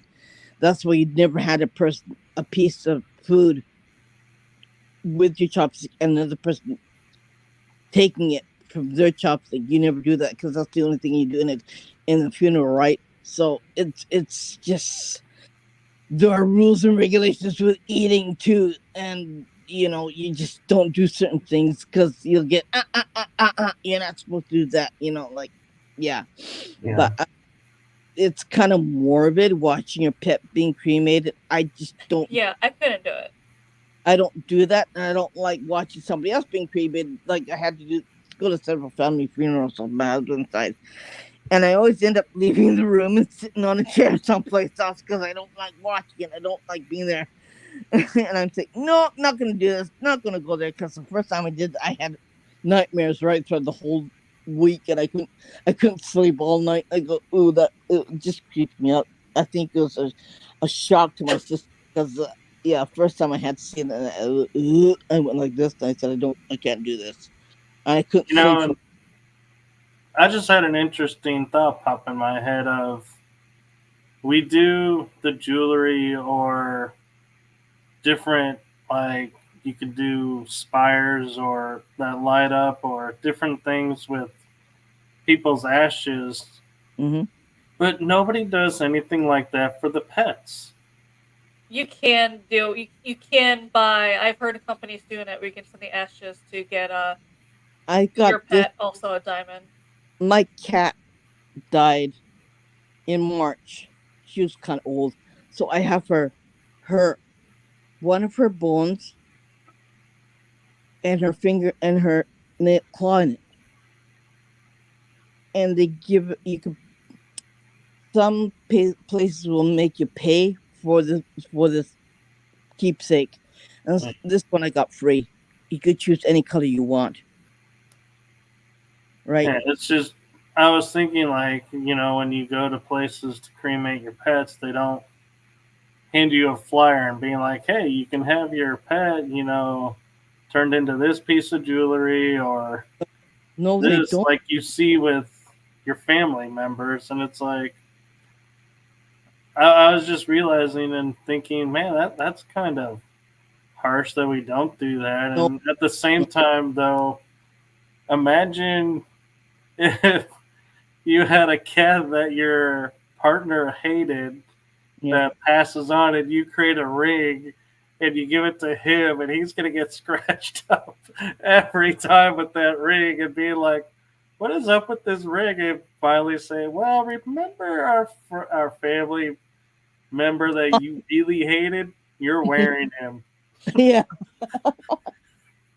Like here, pets are like humans. They're not cremated to the bone. They're not cremated to the ashes, so they don't grind the bones to ashes here. they keep it in a bone form, right? Okay. So that's what they do. So the clay pots would have the skull all intact. It would be a big clay pot about this big, right? Yeah. And they sit on it, and they put all Ooh, yeah. here's a good one, Amanda and Irene. Ooh. Imagine if you feel like your loved one that really disliked, say, your cat, Mhm. and he dies of mysterious causes. You could Mhm. make it into a piece of jewelry and give it to him and be like, karmic retribution. You make your peace with him because you're wearing him. Mhm. Yeah, that'd be cool. That'd be creepy and cool. We like just give it to uh, him, never tell him. Yeah. like bench. And watch it be like, why is my arm getting these mysterious scratch marks? And it'd be like, I don't know, honey. Like what? Why am I seeing this thing come after me at nighttime? Why is this walking around my house? Right? And what's worse is imagine if he like went to take it off and it wouldn't come off. Oh no. Ooh. Be like, oh, that ring is stuck on you until you make peace. Wasn't there something like that? It was an object that was cursed. It was given to his wife, and that she couldn't take off the ring. If she took off the ring, she'd die. Yeah, I've heard of that. Yeah, that happened, didn't it? Right, long time ago, right? It did. I don't know Oh whatever came of that ring, but no, I don't know whatever happened to the wife either. I think she eventually took it off because otherwise she'd still be walking around. Yeah, that'd be really. That's interesting too. I mean, so what do you guys think about like the legends of like say Dorian Gray, where he had the painting that aged until it was destroyed, and then he aged and caught up? Have Hmm. you heard of those? No, I have heard of. I mean, like there's haunted paintings where and I'm sure you've probably heard of this haunted painting where it's. I want to say the painting is of two kids, and they say every time they pass by it, sometimes they'll be like, because there's like a kind of like a glass door behind them, and Hmm. sometimes you see other handprints on the door, sometimes you don't, or sometimes you see the kids in the painting moved a little bit. They had weird things happening at night where and they set up cameras and they swore they saw like the spirit of the boy running down the hallway. Yeah, I think paintings do carry some energy, and I think they can be Hmm. very. Um, yeah, wrong Dorian there, Joshua. Um. But this was it, the legend was that he wanted to be immortal, and so the curse was he had this painting made that would age instead of him, so he was living hundreds of years. Ooh. And I believe the curse was either the painting was destroyed or he looked at the painting. Hmm. Then age would catch up with him, Hmm. and the legend goes that he finally looked at his painting and turned to dust because he was like so many hundreds of years old that they were like, yeah, you'd be nothing but dust. Mm, that's weird. That's kind of interesting, but I'm gonna have to creepy. look that one up. Yeah, there are paint like there are artists here that paint haunted paintings of spirits and stuff like that.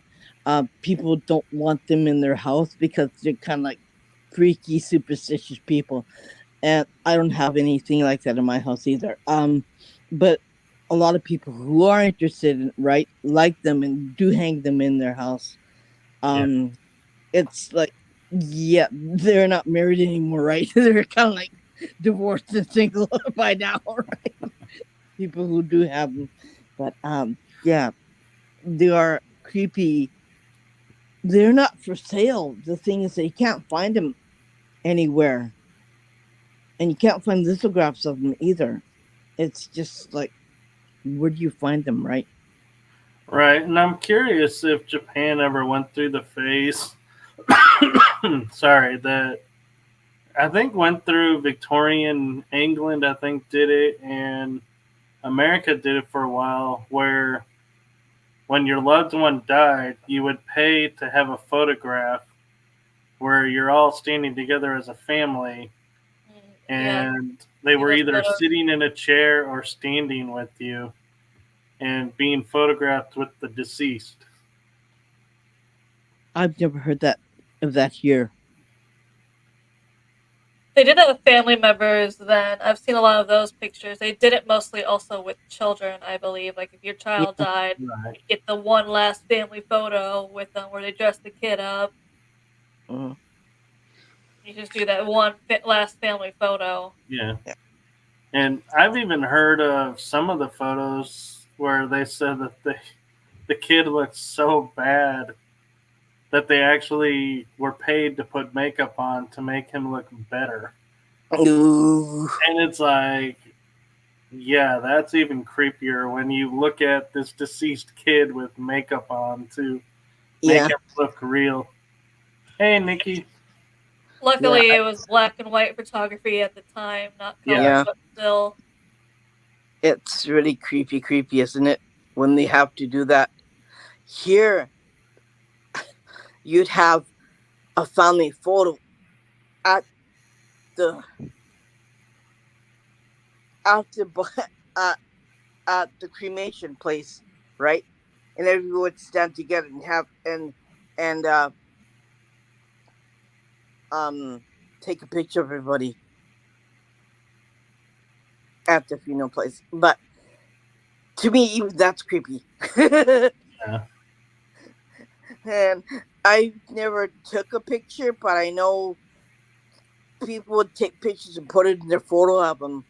When after Granddad got cremated, there's everybody together in the photograph, and they'd have a family photo. Because the only time when people would take time out is for a wedding and a funeral, right? Right. So they'd have that, and they put it in a photo album. And I bet you they're friggin' haunted too, you know? Oh, I bet. And talking about the cremations and everything and funerals, I was watching on TikTok and one of the videos that popped up was Jeff Dunham. I don't know if you guys are familiar with him, a ventriloquist. Mm-hmm. Yeah.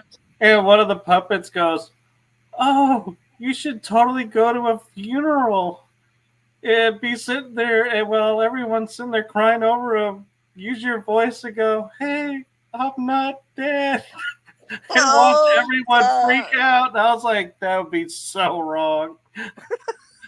I'm trying. Or let me out. I feel like that was Walter who said that. I think it might have been more of Ahmed. It could have been Ahmed, yeah, because he does jokes like that too, though. It would be kind of creepy. Saying, "Let me out of here! Let me out of here!" Yeah. You're like, "Hey, I didn't die yet. I'm sorry, I was asleep." Yeah. Watch everybody like faint and pass out. Like what? Like, ooh, yeah. Or start running out of the room, right? Yeah. Yeah, wouldn't be able to do that. Nope. Nope. Sorry, nope. Yeah, but I mean, to be one way to get banned from every family funeral. Yeah. Yeah. Be like, I don't want to go to any more funerals. So what can I do? Yeah. Let me learn ventriloquism. Oh gosh. Oh heck no, it's that one. And the worst thing to do too would be is, if you think about it, be like, say you're in Japan attending a funeral, and then you start throwing out in Spanish, "I'm not dead yet," and be like everyone freaking out going, "When did Grandpa learn Spanish?"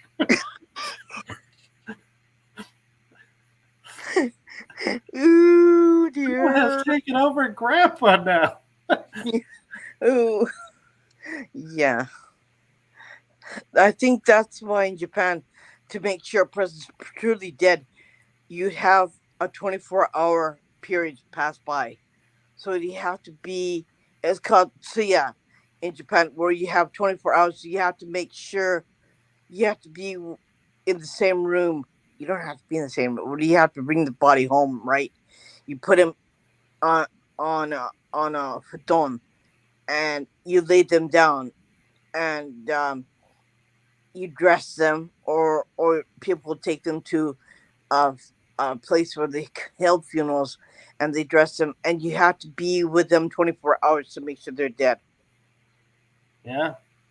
They that's why in Victorian England they developed the bell Yeah, that's tied to the grave yeah, because people were being buried alive because they would yeah, have sleep paralysis or yeah, something that would yeah, make yeah, people think they were dead and they yeah, weren't. yeah.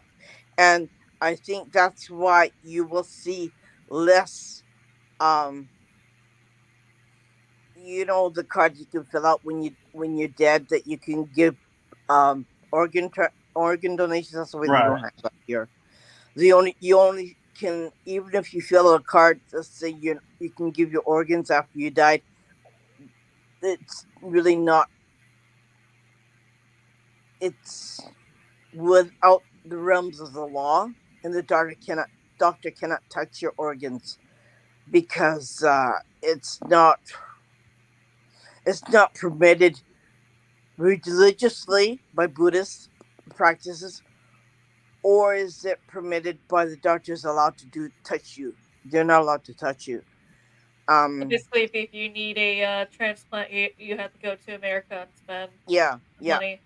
yeah, and that's why a lot of people in Japan who need transplants go to America. It's because only live donations are allowed. Like, you can give part of your liver to a donor, a family member, but you cannot take somebody's who just died and donate their organs to anybody. It's not allowed. I think that's a good rule because I personally am of the field, and I don't know how you are, Amanda, is if I give an organ to somebody, Hmm. I am giving a part of my soul and essence to that person. So I am forever linked now to that person. Hmm. So I'm like, I'm kind of, I hate to say it, but I'm against organ sharing because Hmm. I don't want to take on somebody else's life karma Hmm. to save my life because Hmm. I don't know what that person's been through. And It has part of, been there has been cases where someone got someone from someone else's got body transplant, whatever it was. All of a Hmm. sudden, started getting these people's memories. There has yeah, been Yeah. those cases. They actually went to go talk to the family member. Turns out it was actual real memories that they're Hmm. having of that person. Hmm. So it's like they lived like two different lives because they still had Hmm. all the memories from the person they got the whatever organ they got. But there was also there's also been one study where not really study. There was one case where someone got an organ from someone who passed away and passed who unalived himself. Hmm. He got that he got one he got a transplant from him. He ended up marrying the person's widow, and Hmm. he unalived himself the exact same way as the person he got the organ from. yeah. That. And there's also cases of like when before they get an organ transplant, say they hate Italian food. After the transplant, they're like living on Italian food. Yeah. It's like their personalities, their I've heard of that. tastes, and a lot of things change. Yeah. And they say, oh, that's, there's no science to prove that's because of this or that. But I'm like, that's because I think that's on a much higher, different level. Yeah. Science is saying, yeah, your body's rejecting this, or, oh, it's normal, just it's a phase. Yeah. No. Yeah. How do you There's got to be say something like behind it, but you see, they don't want to research that area, right? Because it's right? kind of like a taboo, right? Right. And we're on this side, on the paranormal side, but yeah, it's taboo, but we're saying why? Like we have this big question mark, right? And I think we're the only ones who are saying why, and why isn't everybody else saying why? But they don't want it. They just yeah, we won't want to talk about it, right? But Yeah. we're the only ones who are talking about these why things, and why isn't anybody else thinking about that? They said nope, nope, nope, nope. It's just I think we're the only ones that are open Yeah. to And There's also been a case where someone got an organ from someone who's bilingual, and this person who receives it never spoke another language, but all of a sudden, once they got that organ transplant, they started speaking that language fluently too. They're like, yeah, "How do you just one day wake up and know another language?" I mean, I wish I yeah. could wake up and know another language fluently.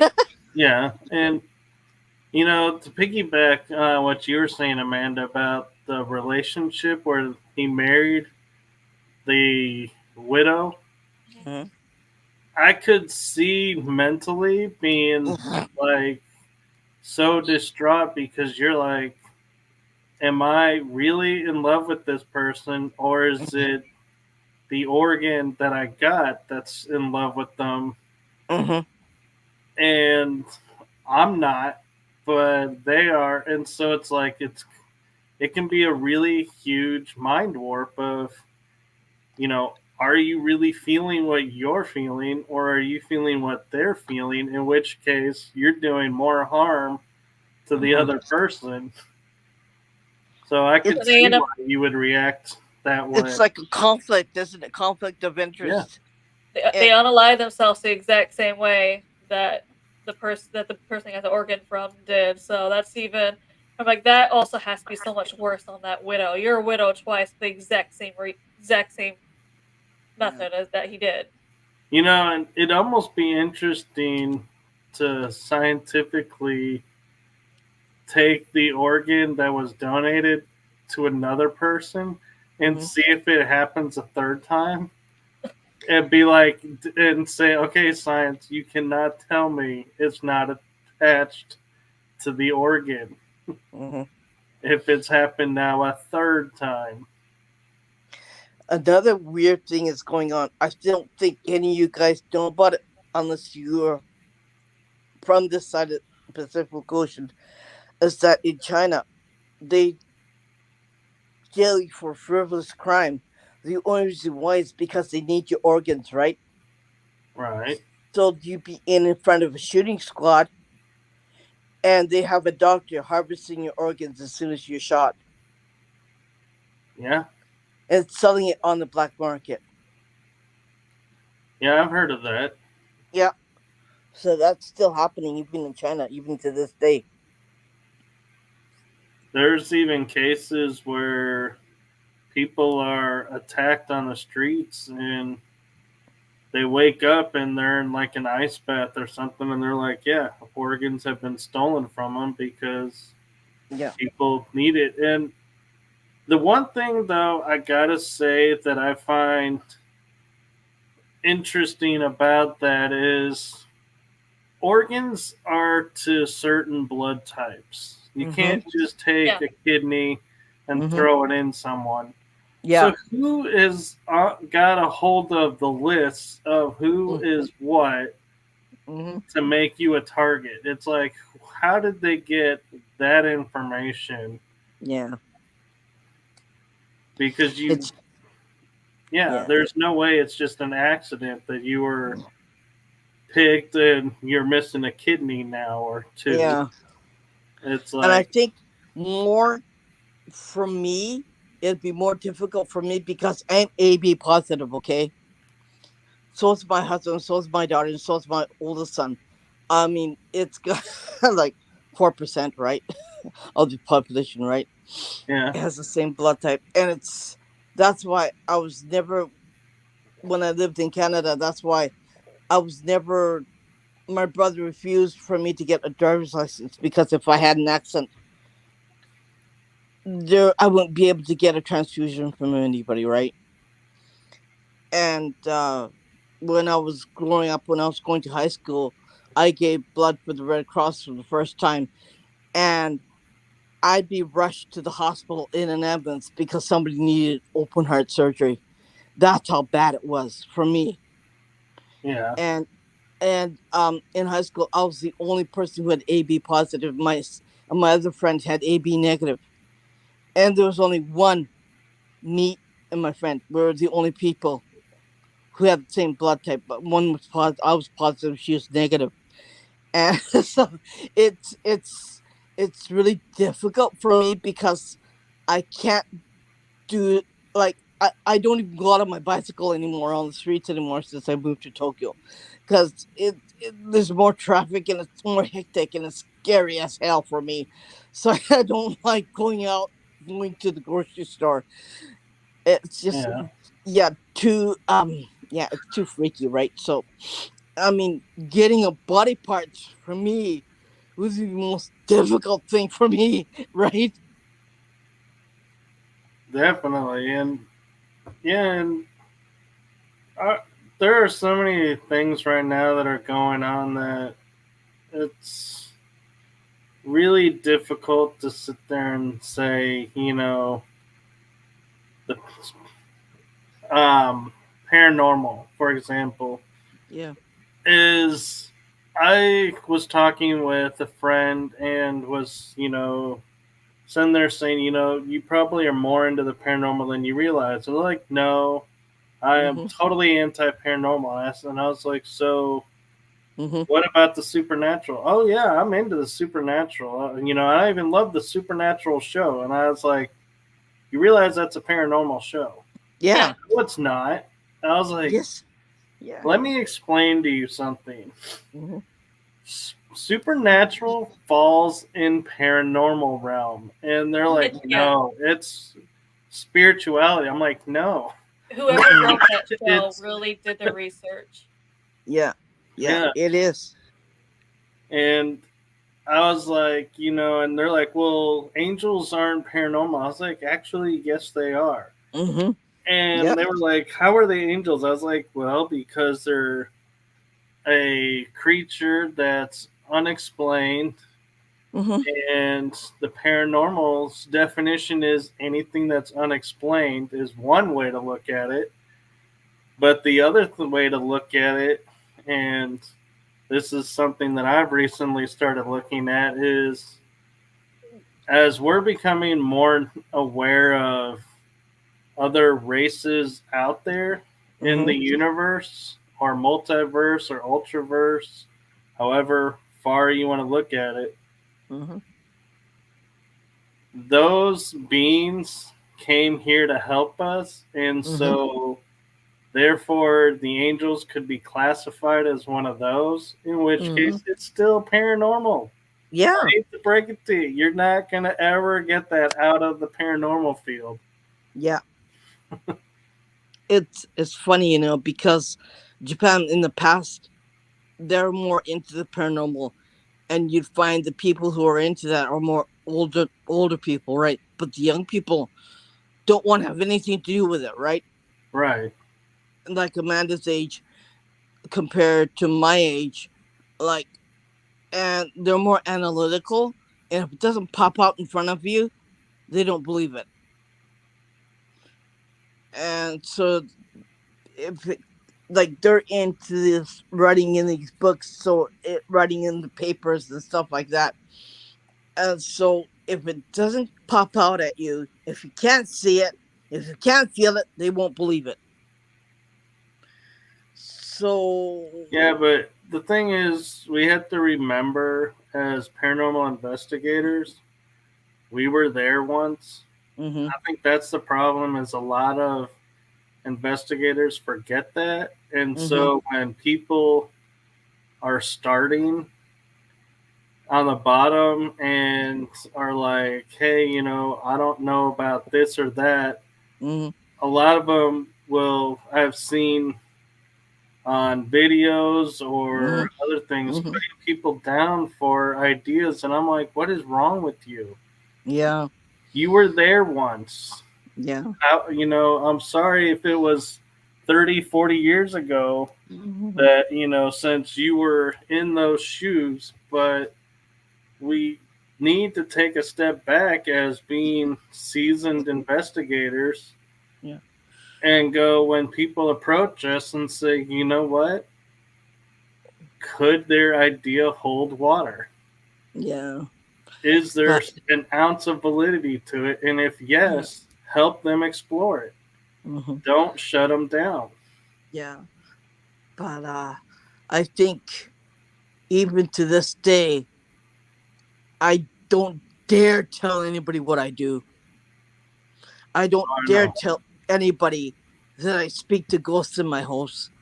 I don't dare tell anybody that we have a paranormal um conference with my client, the spirit, and me talking to the spirit, and they're having a conversation, right? I don't dare tell anybody that. I'd be stuck in the loony bin. I tell you. I mean, yeah, they'd Oh be yeah. shoving pills down my throat, right? So Japan today is not a situation where you can talk about it, right? And I don't. I still don't. I still can't tell anybody what I do. Well, and It, the frustrating thing here in America is, and Amanda, you probably experienced this when you were growing up, is you can travel to one city and they're like, oh, we have all these legends of this ghost over here and this ghost here. And then you go to the next town and they're like, we don't have a ghost. There's yeah, no way anything here is haunted. And so it's like, there is no fluid. It's like Yeah. certain yeah, spots will embrace it, some will deny it, some will yeah, hide it or try to destroy it. And it's like, why can't we all just put it out there and be like, hey, either it's there or it's not? yeah. What, we have no common ground. No, here they don't want to see it. If it's there, they don't want to see it. If it's there, they're afraid of it. Like not to do anger it. They don't want to anger it. Okay, that's one thing that I can agree with. People don't want to anger the spirits. Okay, they want to um. Okay, let's not anger it. Let's give it the respect that it deserves, so they can't come back and anger you, right? And be angry about anything. But I Yeah. mean, they just they don't want to talk about it. People nowadays, especially people in the 20s, they don't want to talk about it. They used to have lots of great paranormal TV programs in Japan, but they don't even have that anymore. You'll find it mostly on YouTube now. They'll stream it on YouTube, or they'll stream it on TikTok now, because and you see a lot of great haunted places where a lot of great paranormal investigators will go there and explore it and show what's haunted, and actually go to and explore the certain places and talk to the spirits, right? And you could see it on the video. They'll even show you that on the video. But I mean, if you find it anywhere else, you're not going to find it. And if you ask them to come here and talk to us, they won't do it because they have jobs and they don't want to be fired from their jobs. And what's surprising me about that is when you look at Japanime and the mangas, there's a series out that I stumbled across, and I don't know if you or Amanda have seen it, called Bleach. Mm-hmm. Yeah. And I was watching that and I was like, oh my God, this is like a paranormal investigator's dream. This is Yeah. like, Yeah. explains a lot. And Yeah. it's like, I've watched all of it. I haven't seen chapters 2 or 3 of the Thousand Year War, Mm-hmm. but it's like, I was watching that and going, this is explaining so much Mm-hmm. about what we do in a way that I think is brilliant. And they have another one called Death Note, Yeah. and that's also in the paranormal. And they have another one. It's a children's program. I watch sometimes on kids station. It's called Gegege Kitaro, and I think they've translated that in English, and they made a lot of movies of the cryptids, in Japan, and some of the yokai in Japan, and that's a kids program, and every kid watches that in Japan, right? From my I think kids they're when they were trying to young. bring it back. Yeah, I really think the older generation is trying to bring it back. And yeah, and they made new movies, and you can find it on Netflix in Japan too. And you know what? You can watch it as a kid. They grow up within the paranormal as a kid watching those programs, but the adults don't want to have anything to do with it, right? right, and It. as many cartoons that have been made into live movies, Mm-hmm, Bleach, I actually stumbled on, did a live version mm-hmm, of the movie and of the series, a little bit of it, and I was like, man, I was so hoping they were going to keep going because I was like, it was so well done mm-hmm.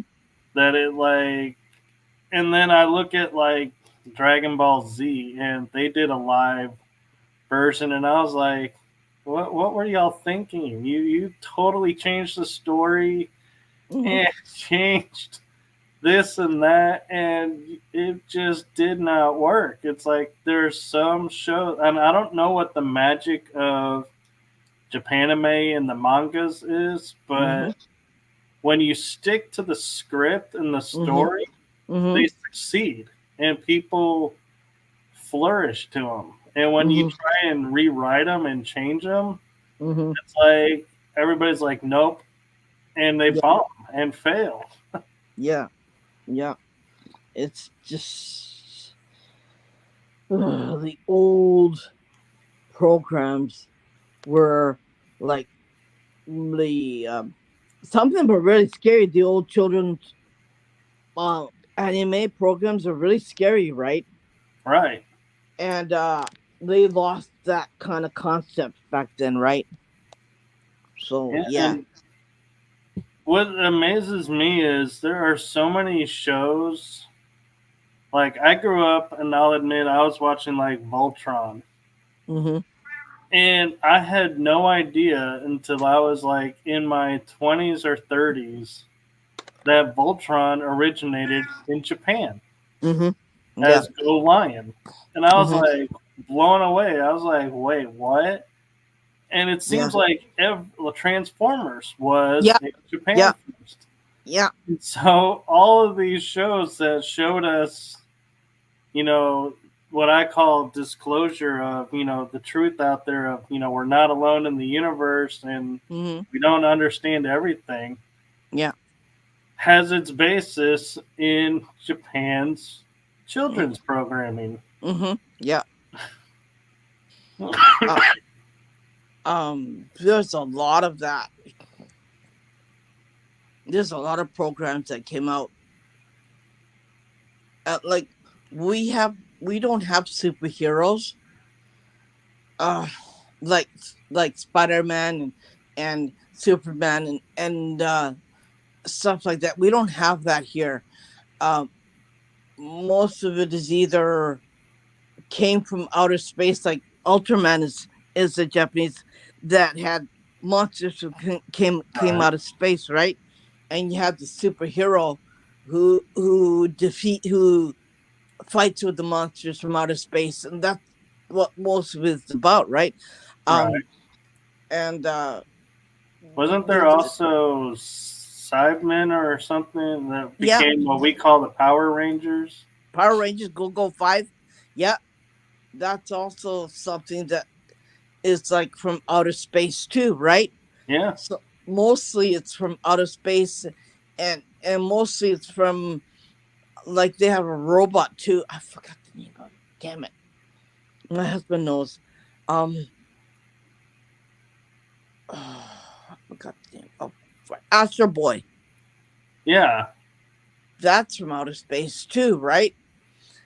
But I mean, most of it's from outer space in this country, right? Or something that gave it power that was from outer space, or some kind of um uh um Yeah. I mean, there was the Guyver series where yeah, yeah, it was an UFO had crashed and was buried, and then Yeah, was resurrected. yeah. And you find it's either out of space or came from one of the spirits in Japan. That's mostly like all children watching it, right? Yeah. My kids watch it as a kid, right? Look at And the my kids, Avatar series.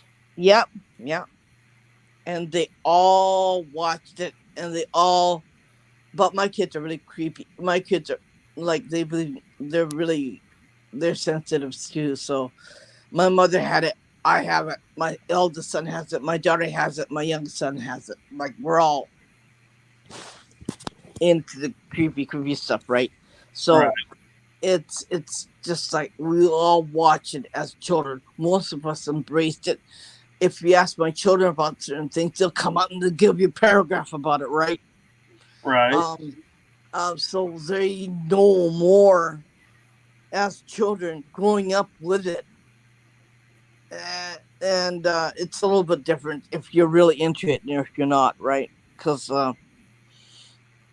Right. And the other interesting thing too is when you look at horror movies, all the successful horror movies that are really, the ones that people remember, like Grunge, The Ring, all of those, all actually originated in Japan.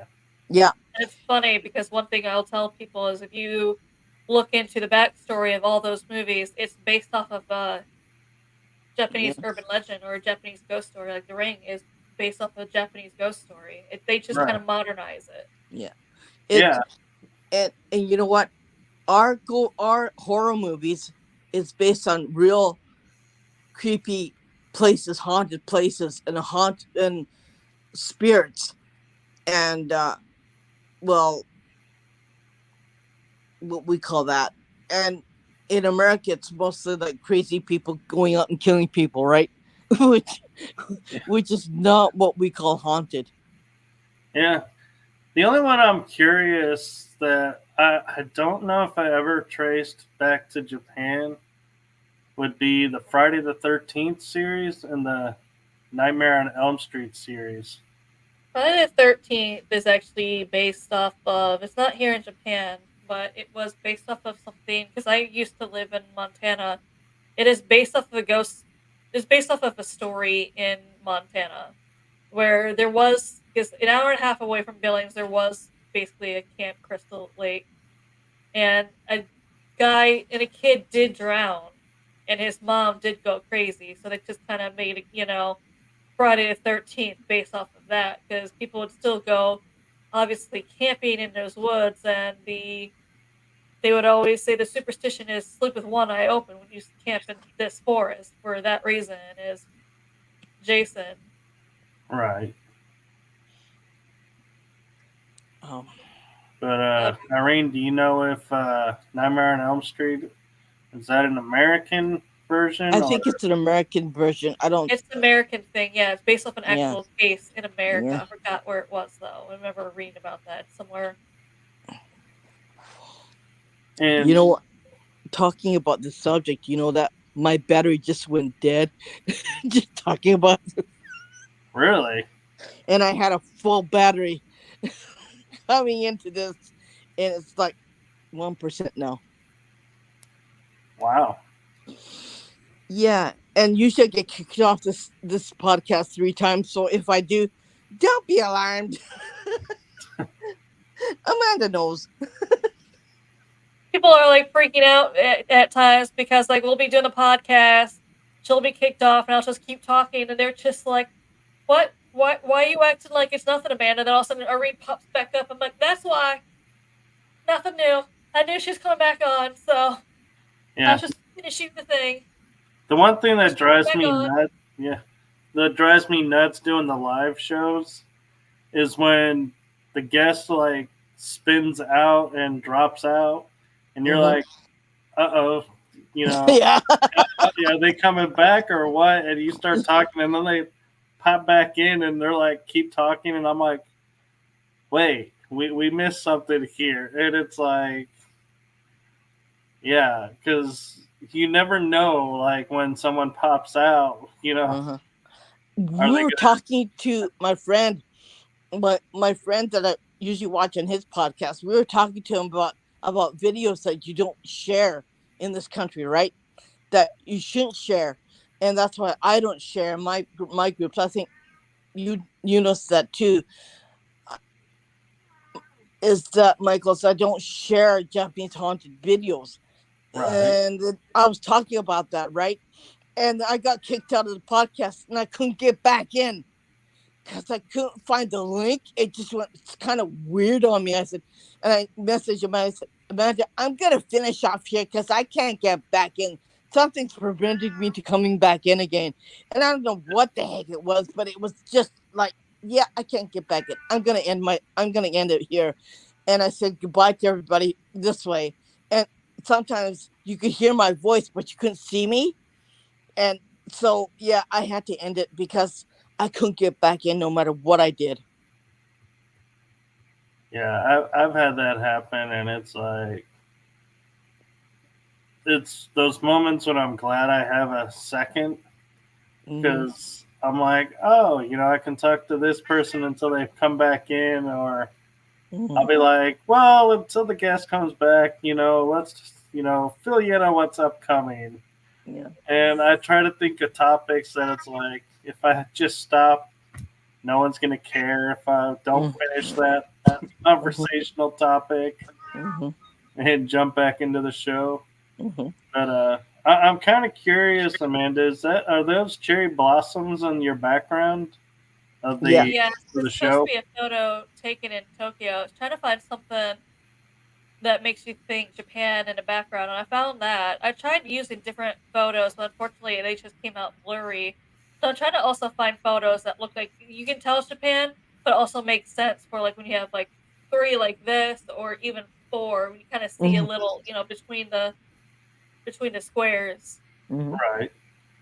Yeah, I was just thinking. I was like, I wonder if this was during the cherry blossom festival. Yeah, cherry blossoms here do not last long. Like once they Nope. bloom, you have within a week before they are completely gone. So it's not like you have them for a full season. It's like a week, if that. Hmm. And I've often wondered, why are they called cherry blossoms? Because they don't bear cherries. They bear fruit. Oh, they do? I'll show you.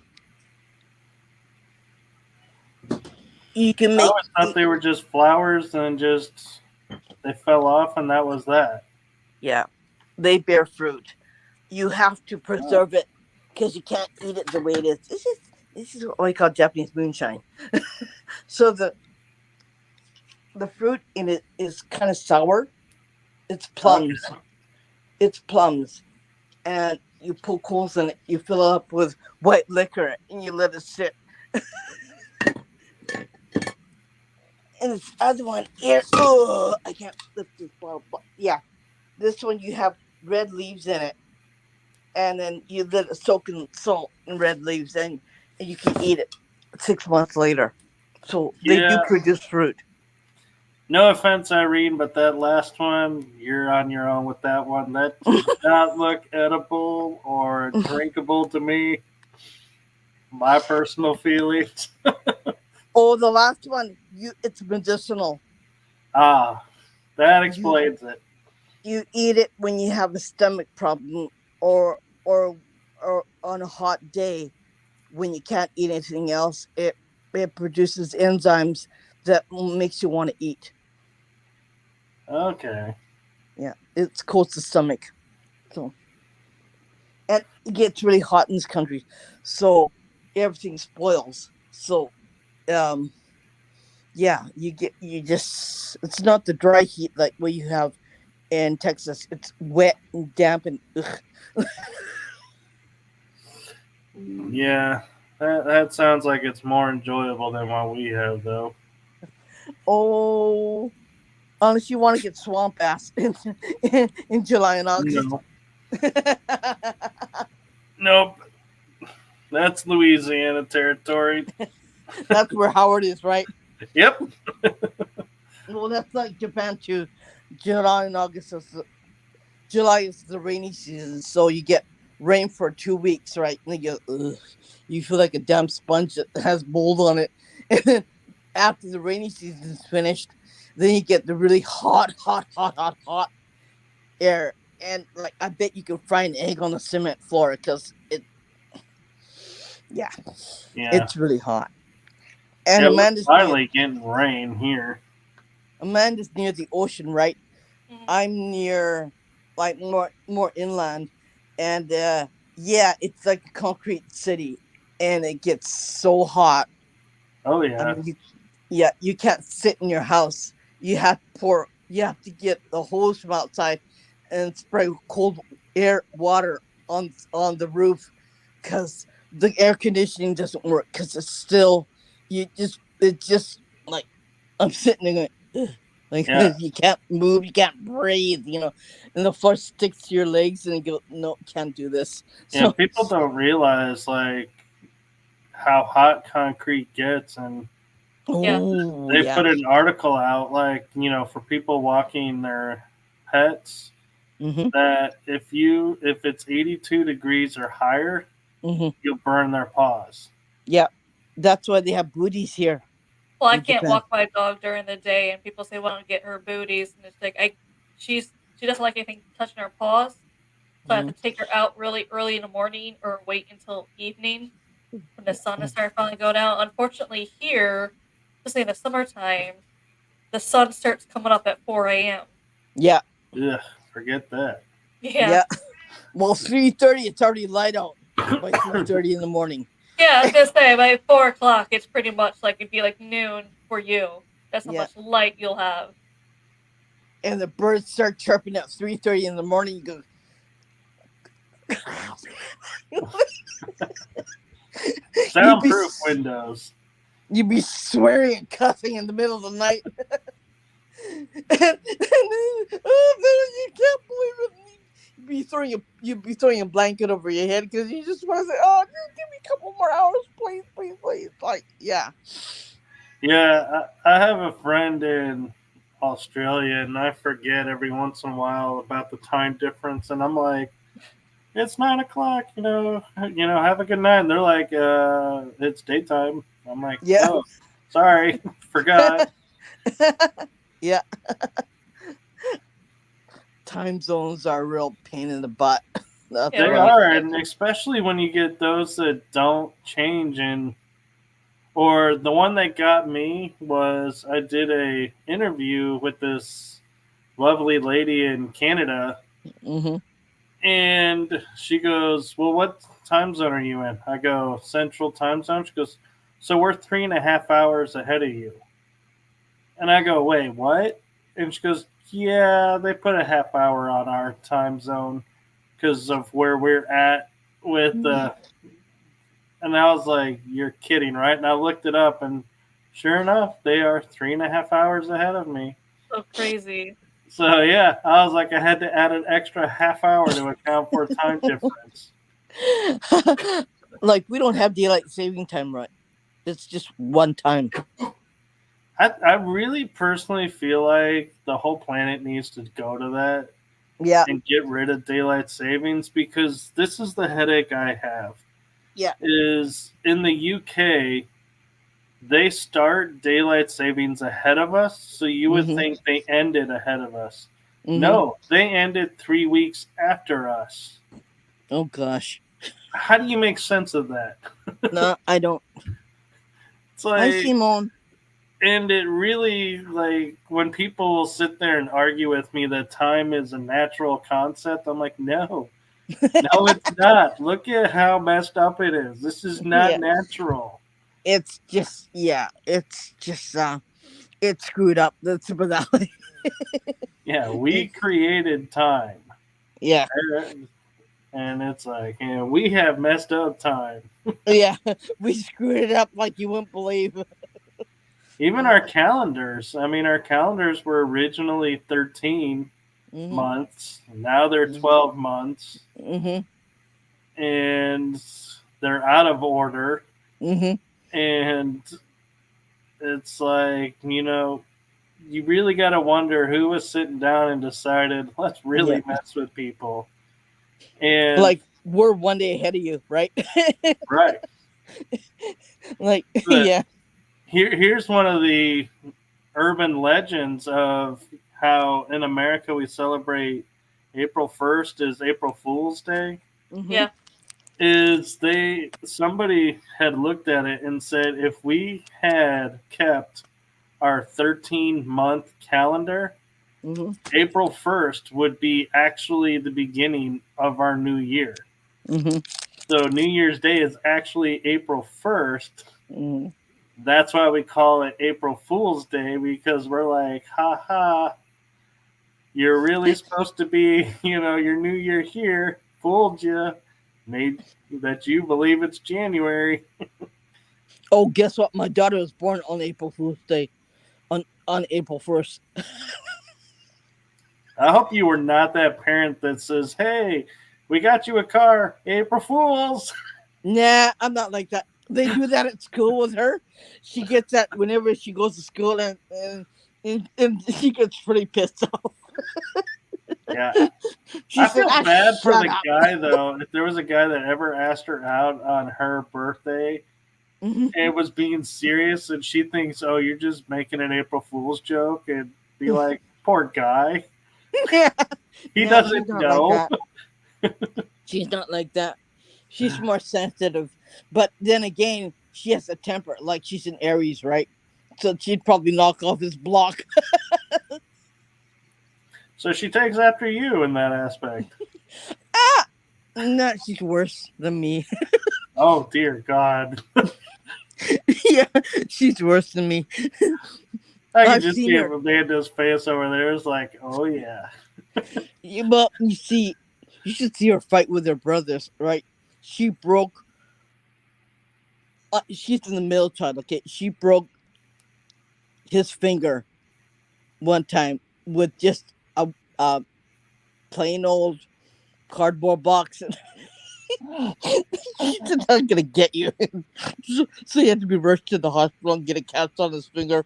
Like, Good God, man. yeah, it's just well, welcome to my family, okay? Just don't worry about it. That's why I'm upstairs. That's why they're downstairs, okay? I stay As away long from as there's no everything. blood trails, everything's okay. Oh, I've seen that too. Good Lord, I have not gone to Irene's house. Oh, don't worry about it. You'll be fine. I'm not sure I'll leave with everything I arrived with. You'll be okay. Don't worry about it. Guests are okay. Just family members are scared. And everyone's scared of my daughter. Even my husband's scared of my daughter. No, but I am so glad you guys are on our network now. Yeah. We're Me too. Yeah. We're happy. And like we don't have this hour limit thing on it. Yeah. Nope, We you guys talk are in the about- channel. You are free to go as long as you want. Yeah. When we heard that, we're like, yes, finally, someone understands us. When I messaged Amanda, guess what? We can join Paralinx and we can go as long as we want. And then she said, you're kidding. And she goes, really? I go, yeah. And she goes, and I said, no one's gonna blow up your phone and no one's gonna blow up my phone, so we're good. She goes, oh my god. She goes, she goes, yeah, we're joining. The problem we had with other networks too is they're just like, you get this one slot and you can only be 1 hour. You cannot go over it. So at that 1 hour, you better be saying bye and getting off. And we're just like, we talk too much for an hour. We can't do an hour show. Like, I know. I find it so hard to do an hour show, and it amazes me when I do interviews and they're like, it'll be an hour. And it's like, you look at the time when they send it to you and you upload it, and it's like an hour. It's like 53 minutes. I'm like, we had 7 more minutes. yeah. How did we finish with time left? Like when our show, I think the only thing we could do is urban legends on our show, right, Amanda? We did, but we still had people asking questions about it. And we're like, sorry, we're told this is our time, Yeah. so gotta go. Maybe we'll Yeah. answer that another time. Yeah, and the chat has so much questions, right? They want to Yeah. ask our guests, and we can't do it. We can't do it, and we have to say goodbye. And they're going, what? Like how can that be, right? But yeah, Yeah, so what I do when that happens is I go, I'm sorry to everyone who I couldn't get to your questions. When the Yeah. guest comes back on, bring those questions and we'll start with those and we'll get them answered. yeah. But even still, one question could take a half an hour Oh, to yeah. 2 hours, right? Because you're like anything about paranormal, you can't answer it in 15 seconds, right? It's No. almost At least impossible. you shouldn't be answering 15 seconds. If you are, you're not providing enough information. And knowing your guests too, and what they have to offer to the show and what they're talking about, that takes another half an hour, 2 hours, right? Definitely. So it's just like it's almost impossible. It's like hi and bye, like what was that all about, right? Well, And and what I noticed with when watching the time, the first half hour on shows, and I don't mean this in a negative way, but mm-hmm, moves very slow. mm-hmm, Yeah, And the second half hour is like over in a blink. yeah. That's what I also tell people is that first half hour is basically me with the guest doing a small talk, and then after that is when things start picking up. And that, especially after that first hour, we've already had more of that rapport, so it really starts picking up. So I'm like, yeah, I can at least try and limit it to 2 hours. When you say 1 hour and done, it's yeah. You can't create a rapport, and you can't really warm up to the person, and you can't yeah, really get into it. Once you get into it, you have to say goodbye. You go, what? Well, and the thing I find that I do, because my show is supposed to be an hour, is when I hit like 5 minutes till, I'm like, hey, we're running short on time or close to the end of the hour. There's still some questions out there. Do you want to funnel the questions or, do you need to go? Because if they Yeah, need to go, I want to be respectful of that. yeah, yeah, But if they're like, well, some will say, well, I actually booked, 2 hours for this. I'm like, well, we're not doing 2 hours, but, um, we'll do. And I say that, and I've gone over 2 hours yeah. once or twice. But you can't really put a time limit on certain things like this, right? Especially on important subjects like this that takes you elsewhere and talks about things that normally you don't want to talk about, right? Well, I don't think it's normally not want to talk about. I think Mm, it's that a lot of people don't really get asked about. And yeah. so that's why when I do like my show where it's conversational, a Mm-hmm, lot of guests will be like, "Oh, I'm so glad you had asked that one question because I mm-hmm, don't really get to talk about that." And I was yeah. so thrilled I got to talk about it. And I Yeah. was like, "Well, cool. I'm glad I Yeah. caught that one." Yeah. And you have to keep it going because you just can't really not say anything during your show, right? And you can mhm. okay, now I gotta think about a question. Okay, now it takes me 5 minutes to think about a question. Go, okay. Now Yeah, what was it? Like, and you gotta think about now how did I put it in words, right? That's acceptable on social media, right? yeah, and people are so amazed with my show because they ask me, how much research and questions do you do on your guest? And I'm like, I do a little bit of research to go, yeah, this is going to be a fun topic, and conversation about this. Mhm. And they're like, well, how many questions do you come up with? And I go, one. And they're like, what? I'm like, yeah, my show is based off of one question. Mm-hmm. And the question is the funniest question I think that's out there. And the one question I do on all my shows is, so for the people who aren't familiar with you, can you share what you do? And from that, an entire hour, hour and a half, 2 hour show is born. Mm-hmm. Yeah. It just goes. Yeah. And Yeah. people are Yeah. like, how do you do that? I'm like, I just do. And Yeah. so a little trade secret too that I don't share very often, and I've only shared on one podcast interview, so this is exclusive to you guys, Mm-hmm. is I have theater background. Mm-hmm. So I've learned improv and other acting skills. Mm-hmm.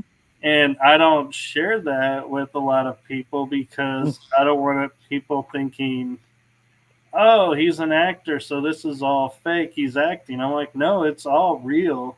Yeah. It's just so like improv. We And are taught how to freeze a moment and in a split second take somebody's spot, create a whole new story and Mhm. everything. yeah. So it's like where there's a silence, I can fill that silence really quick because I can adapt, jump to a different topic. Mm-hmm. And yeah. Yeah. And work with it that way, and how you ask your questions, and how you answer your questions to make it like that's kind of interesting, right? Yeah. And I mean, there are times where I've had people go, oh, you really spent a lot of time on this one topic, it wasn't as long on this one. And it's like, well, because at that point, Mm-hmm. I didn't feel like I needed to expand and Mm-hmm. Mm-hmm. explain more. And this time I felt like I did. And, it's a trust your feelings. And sometimes they'll, Yeah. lead to everyone's like, hey, that was really great. Thank you for Mm. sharing. And other times it'll be like, yeah, you kind of explained it better over there, but it was Mhm. still good. Yeah. Michael, I just want to know bucket list. Bucket list. So domestic, meaning around the U.S. I think my Worldwide. bucket list would be. International. Oh, I do too. I do Mhm. 2 bucket lists. Is it that long?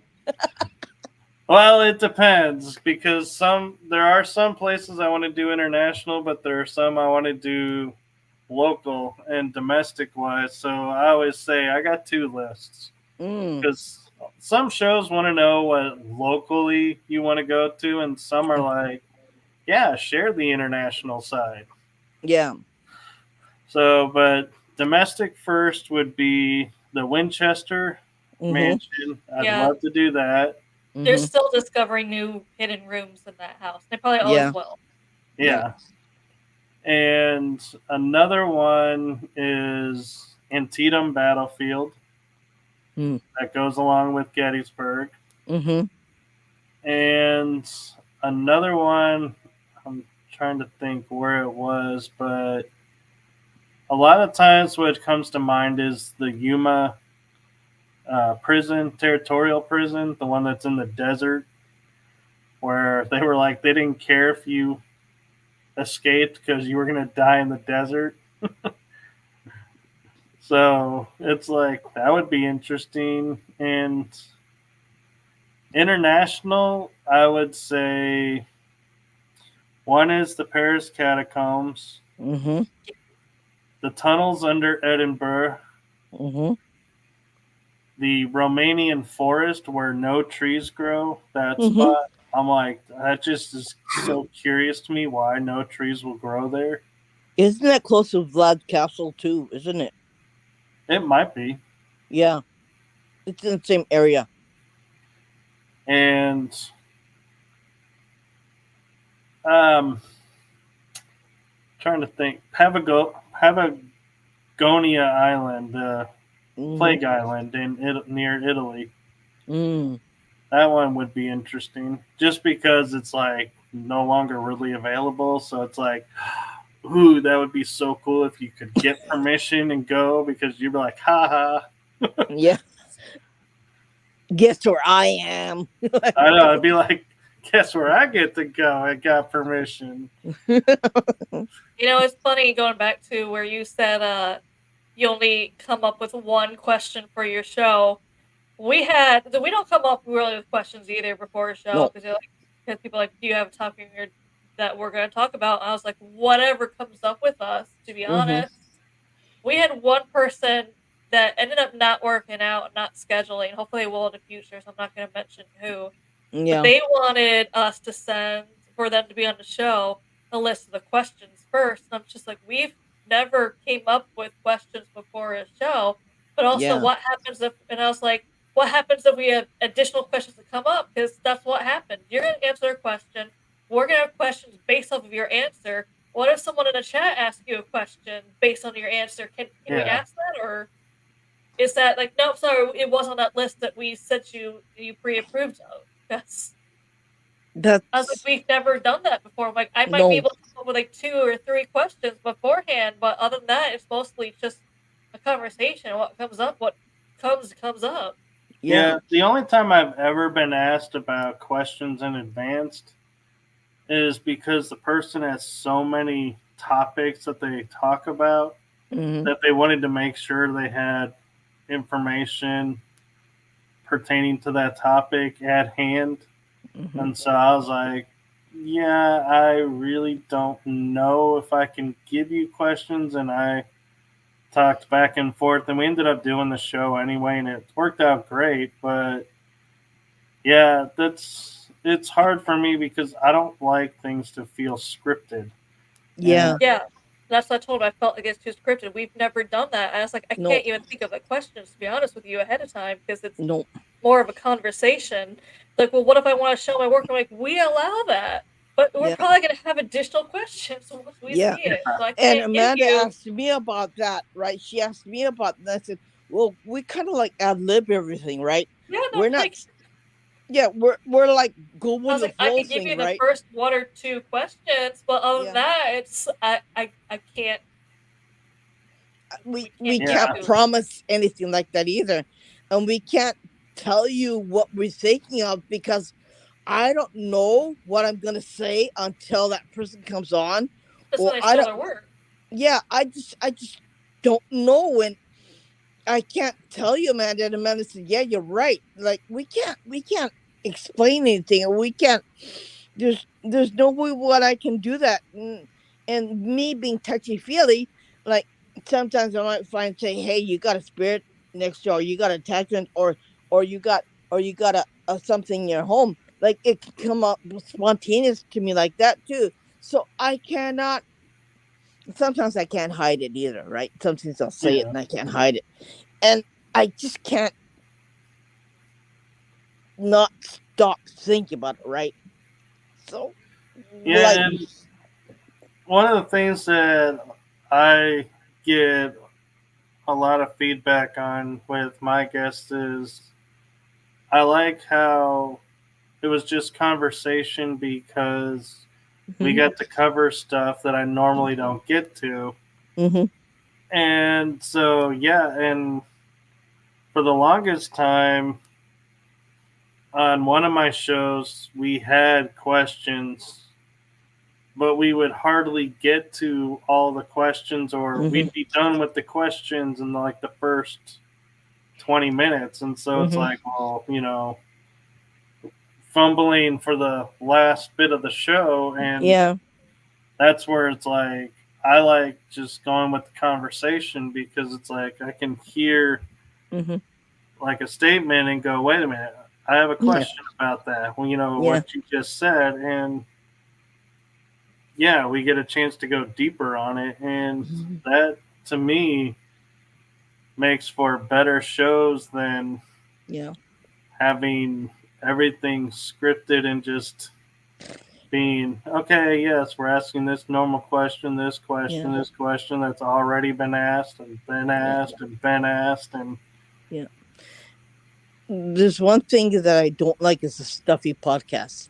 Like everything's like blah blah blah blah blah like this. It's scripted. It's not scripted, but it looks scripted. Okay, Yeah. and they're just like, and you're going, okay, yeah, I'm done. For the first 5 seconds, I go, okay, see ya, I'm done. Bye. You're like, I'm busy. Like, Yeah. And to me, being a podcast host, and I'm sure you, Irene, and Amanda have dealt with these, is the guests that bless their heart. And I mean that in the Southern way and the polite way of mhm, when they give you like a yes or no answer, so to mhm, speak, and mhm. it's like you have nothing to build on. Yeah, Yeah, we've had that happen where I asked a question, they just said yes, and I was waiting for them to like elaborate, and they just sat there, and I'm like, oh, okay. yeah, Yeah, or they're like, you ask like, so have you had experiences with, anything paranormal? Well, yes, I have. And what? then they stop, and you're like, can you share them? It's like, why Yeah, do I have to ask you to share it? It's like, this is what this is about, promoting yeah. you. And it's like, you feel like you got to pull You got the to pull the information tooth out, out. right? It's like going to the dentist, right? And like getting a tooth I thought that was extraction, right? awkward. You're sitting there in silence. I'm like, I was waiting for them to answer. I thought they were at least with the yes going to tell a story or be like, Yeah, but I can't share that. At least when you just said their yes, I'm just like, what? What do I do? yeah, Yeah. yeah, Are they able to? Are they able to explain or no? yeah. Yeah. And the other thing I felt a little bad about was on an interview I was on recently where there was a panel of people asking me questions.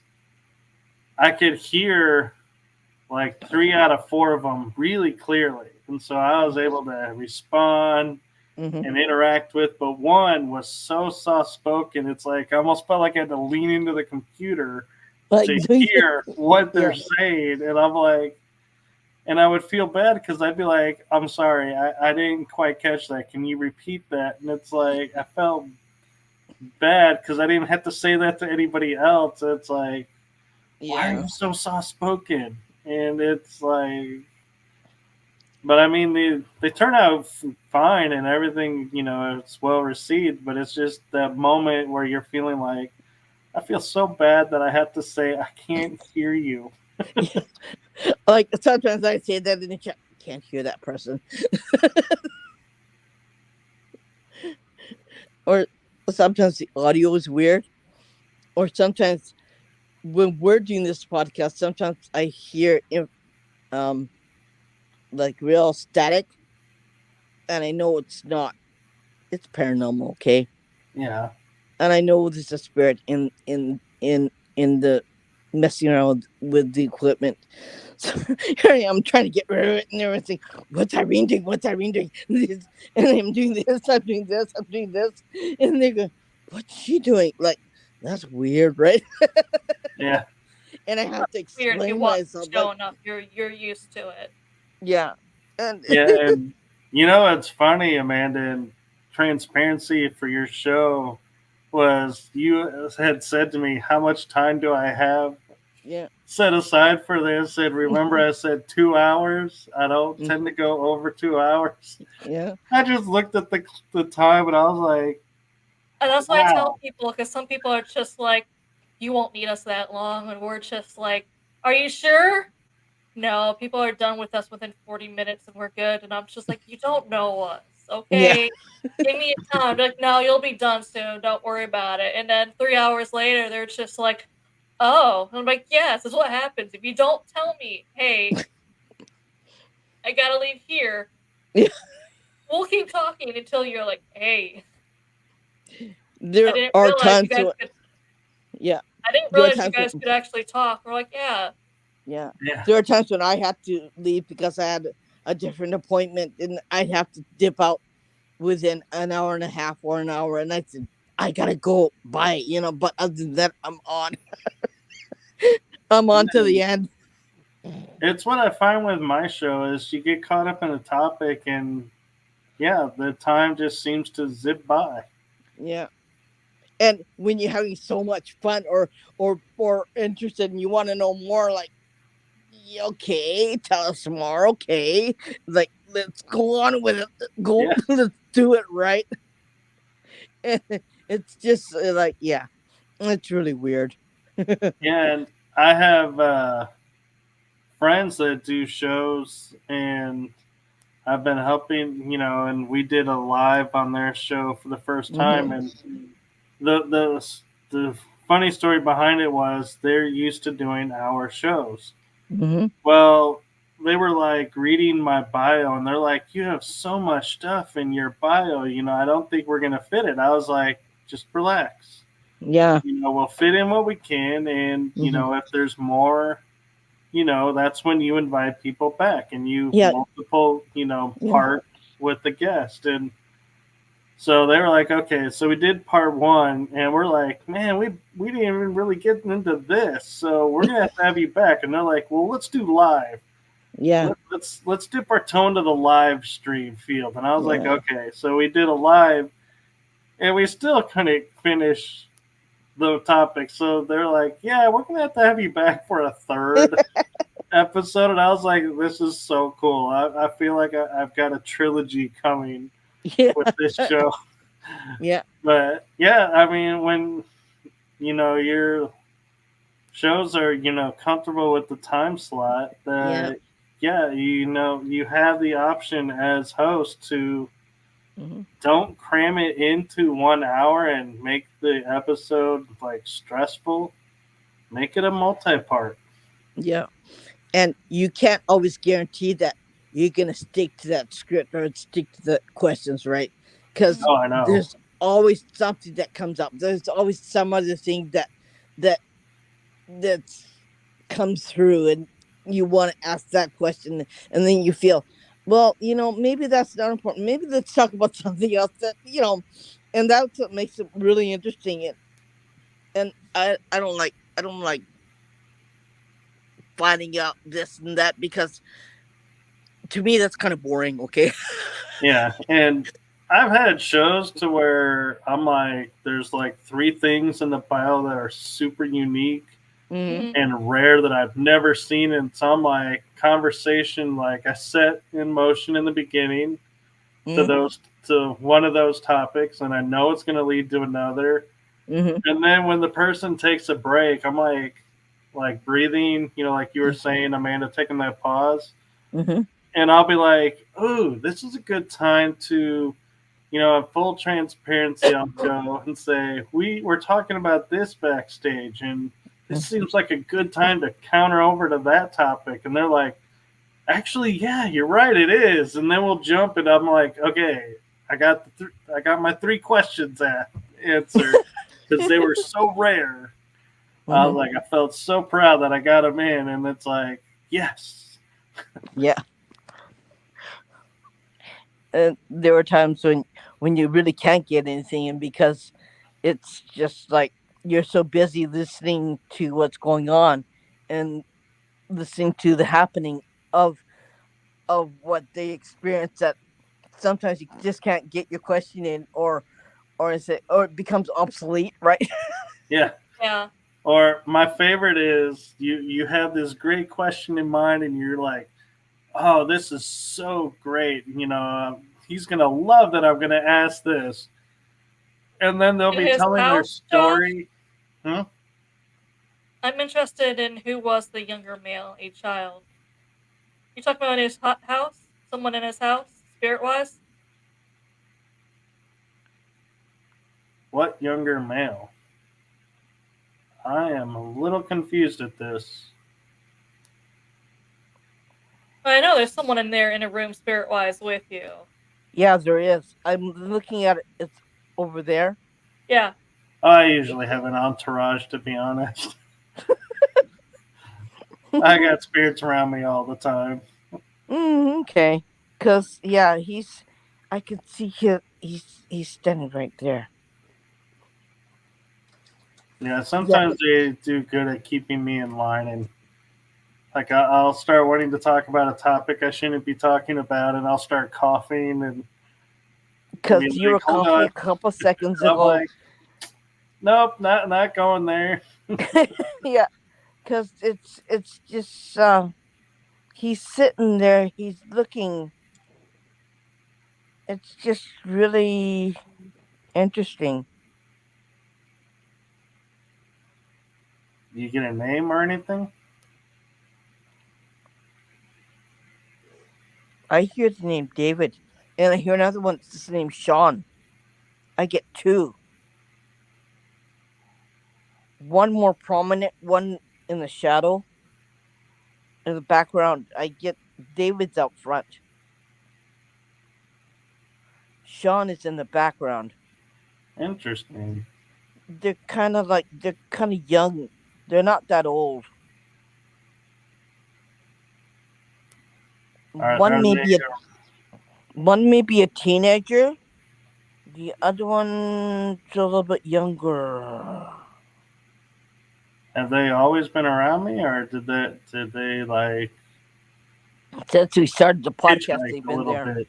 Since we started the podcast, they've been there. I just kept my mouth shut. Yeah. I've had that happen to where people will through shows like appear, and then I'm like, okay, I do cleansing and clear because people will come through the shows sometime.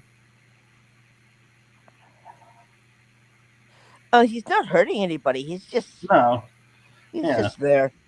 That's all. That's how I feel about some spirits. If they're just there, I don't care.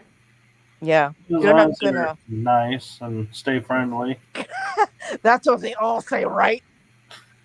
What do you get? What do you think about this? That brings me another conversation of the story that about spirits. What do you think about people who say my house is haunted, and they said, "Oh, we don't want them to go, but they're making people sick in the house, or they're creating havoc in the house." What do you feel about that? Well, personally, I feel like I have to respect their wishes because it's their home, and so I can't intervene. However, if the spirits are saying something else, then I'm like, I can intervene because spirits have rights too, and Mm-hmm. you can't force a spirit to stay so you can claim something. But to me, it's a gray area where Yeah. if the spirits want to go, but the people are making their business at this, it's like, There are some yeah, places like that. Yeah. And they're making money off of it, right? yeah, and I'm like, I don't want to mess with their living, but at the same time, the spirit wants to go, and it's like, I'd have to have a serious chat with the owners and be like, hey, your spirit is not the only one here, but this one wants to go. They're ready. They're like, Yeah. don't want to be a part of this anymore. They don't like it.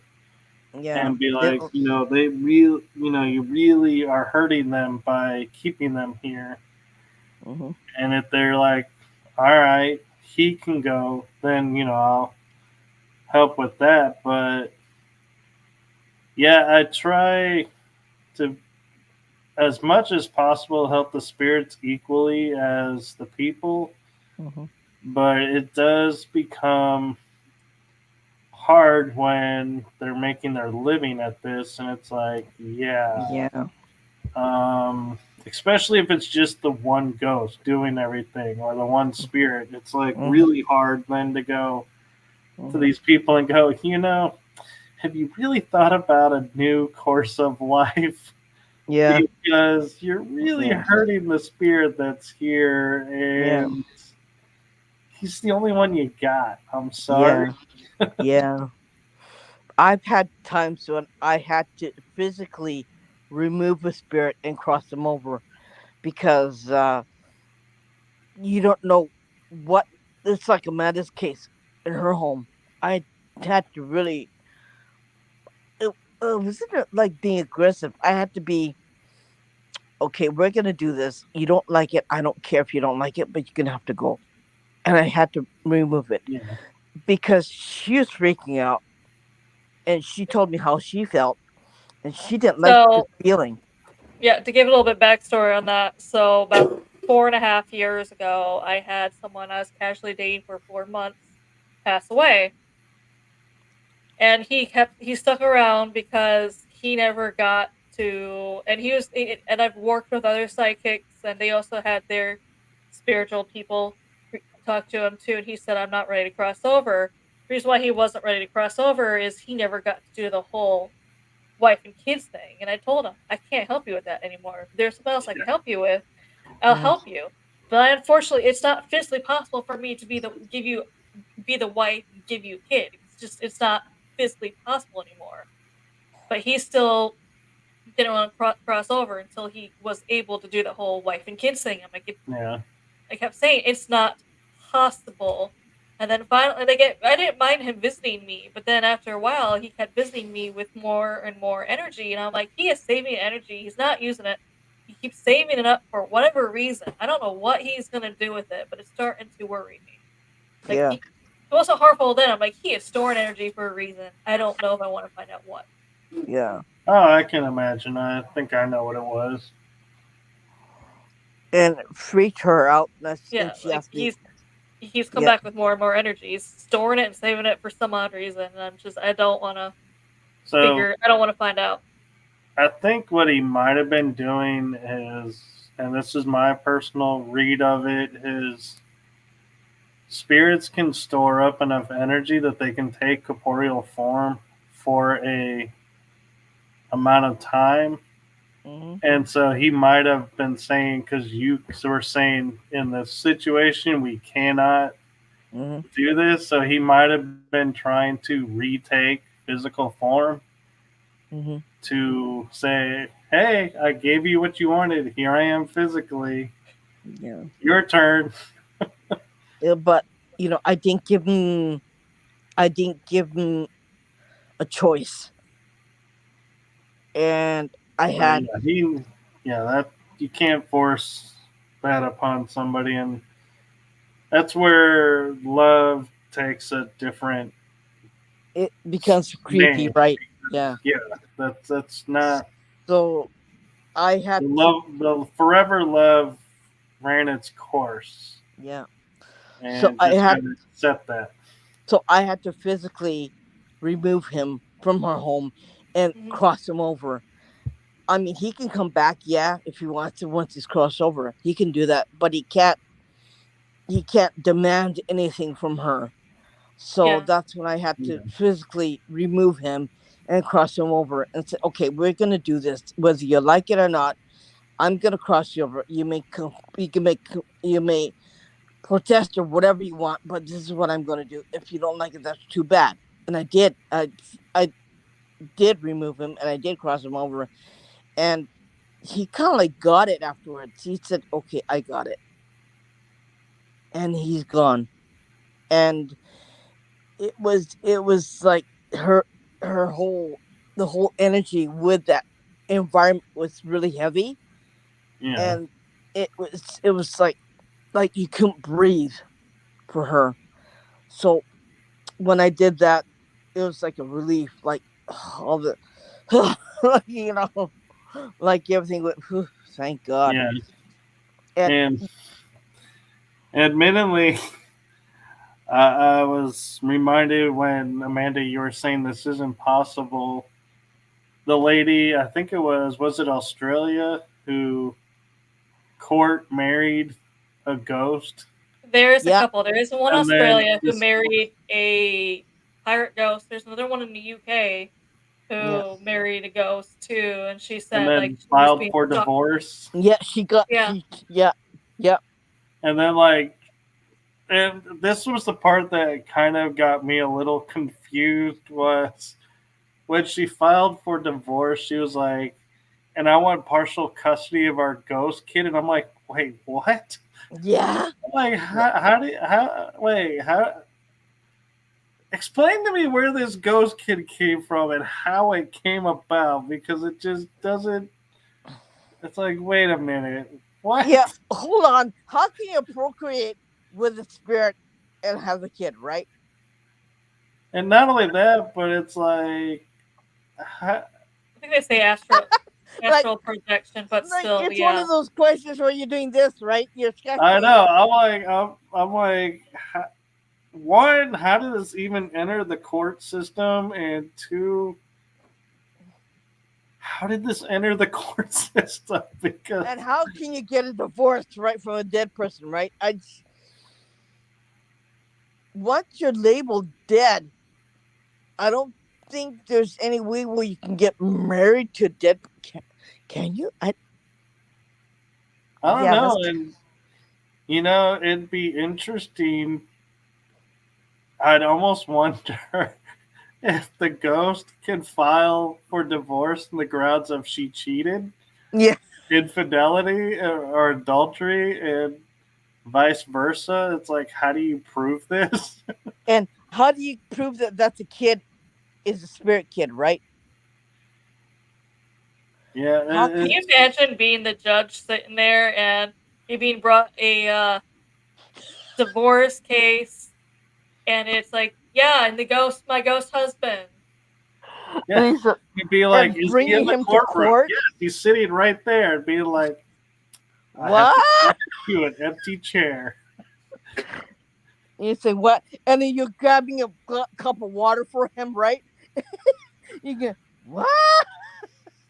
But it'd be really, I think, would be the icing on the cake of that would be as if you're sitting in there and all of a sudden the water starts going down in the cup and be like, holy crap, there really is a ghost guy here.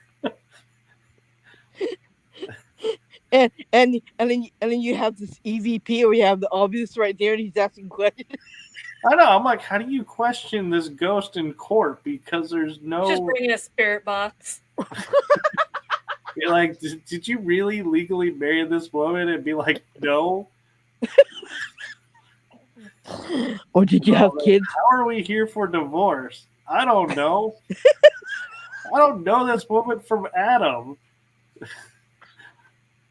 And then be like, are we talking to the spirit of her husband? No. Is her husband around? No. Well, this court case just got interesting. Go, how's your day, honey? Try to explain that to your family, your court case.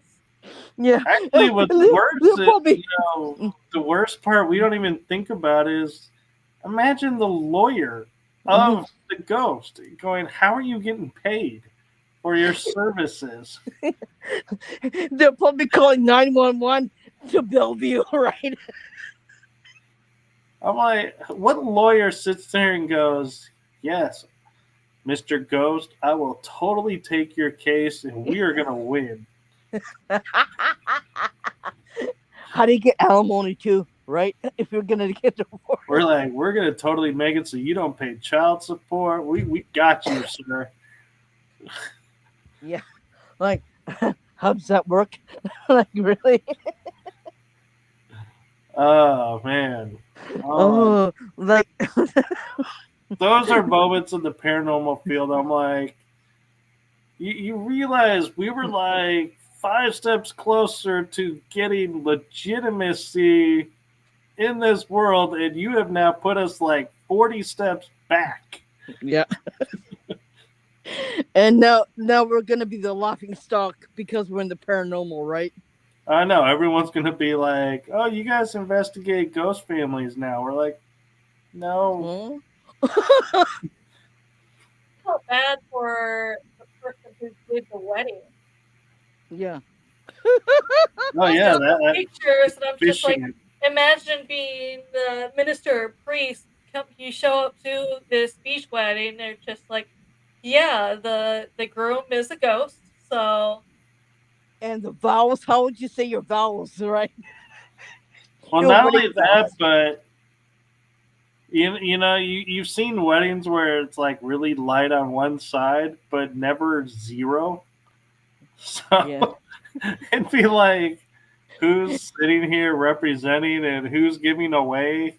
And then you got the family members, right, of the dead side, right? And they're all dead. Oh man. Like, oh my god. You know, Like, the funny thing is, the only cases I've ever heard of this are women marrying male ghosts, and I'm like, imagine the day we get a dude that legitimately stands up and says, I'm marrying my female ghost, and being like, dude, are you serious? They think you need counseling or something, or you need to see a doctor, right?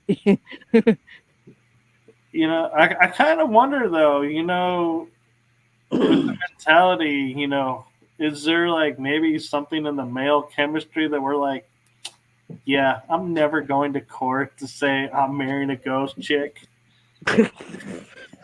and having There's ghost someone out there kids. will eventually. Yeah, yeah. And imagine saying, "I'm going to go to the children's store and get diapers." And be like, I'm a paranormal investigator. I'm bringing my date with me. Who's your date? I met her at the house, and she's, one of the regulars there. It'd be like, you're. Wait, what? Like, yeah. That's probably. Oh, you need help in a bad way, right? Yeah, I was like, I actually, when I read those stories, I was like, I had to get 2 or 3 legitimate sources to prove that this really was a legitimate thing that was occurring. Was it? Sadly, yes, it was on the docket, Oh or shit! they were real cases. Dang. She legitimately had a marriage license and legitimately filed divorce. That'd be great for you to have them on your show. I don't even think I could have him on my show because I would be sitting there and it'd be like just repeating the same question over and over. Why? How? How? Why?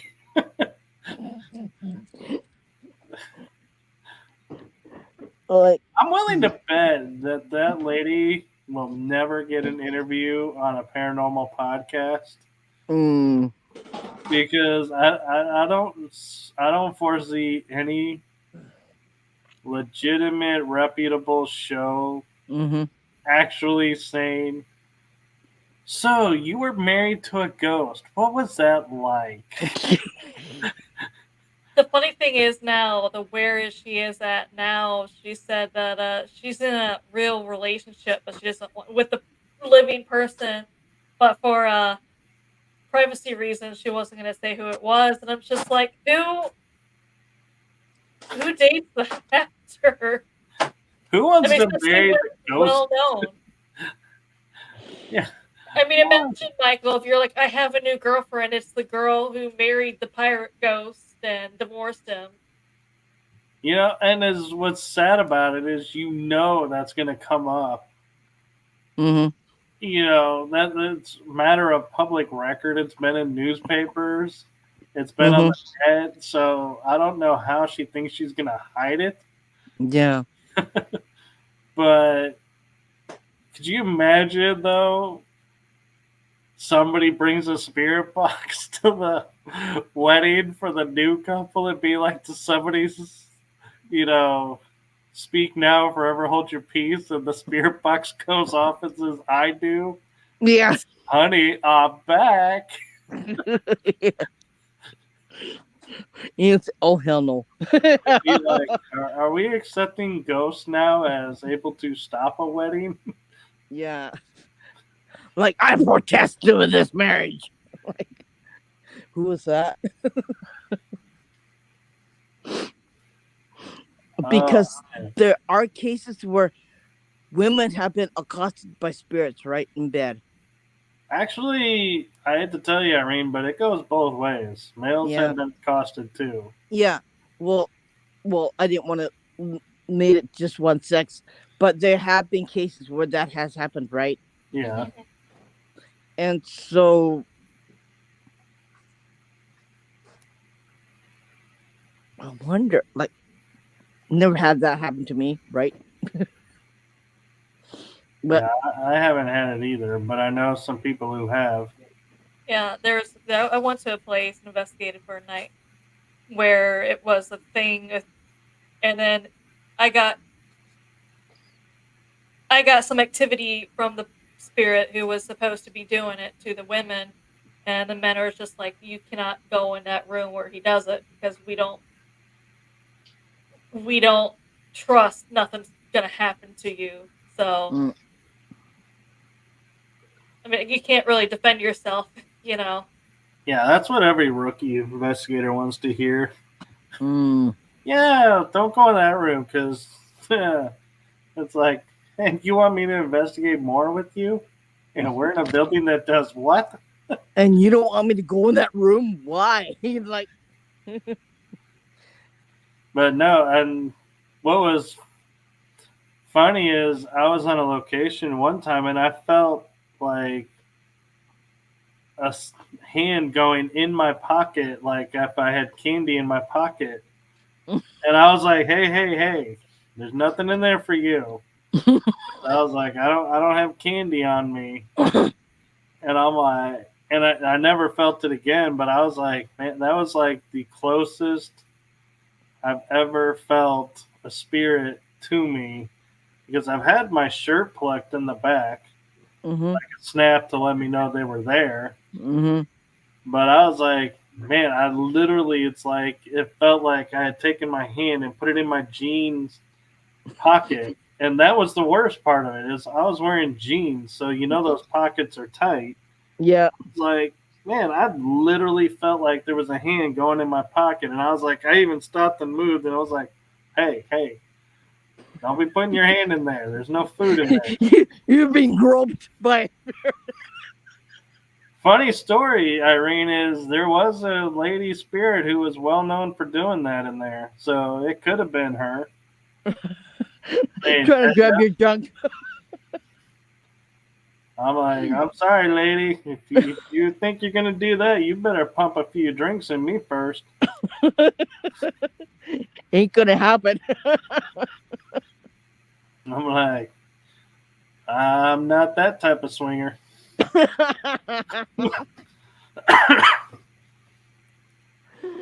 That'd be kind of hard to explain. Like, what happened to you in that room? Well, like, yeah. I had a very friendly spirit that relieved a lot of tension that was up in that there body. They were gonna say, "Was she beautiful, honey?" That brings up an interesting question.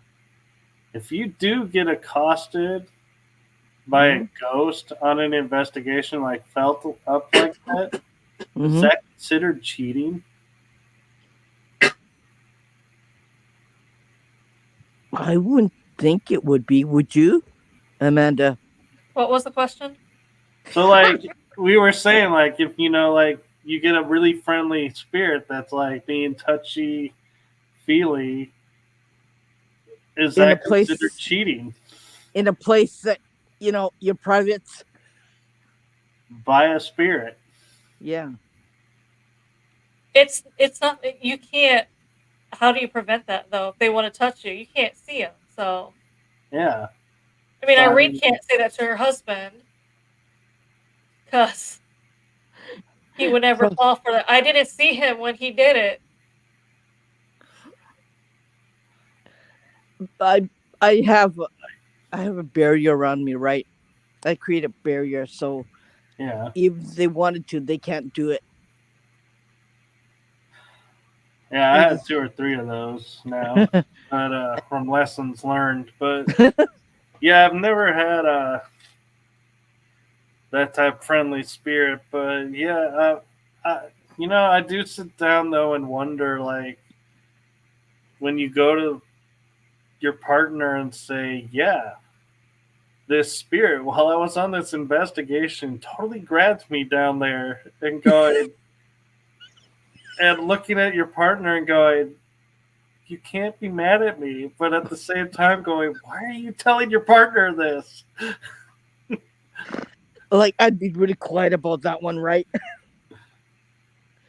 I'd keep that one to myself, right? Like, yeah, you can't tell.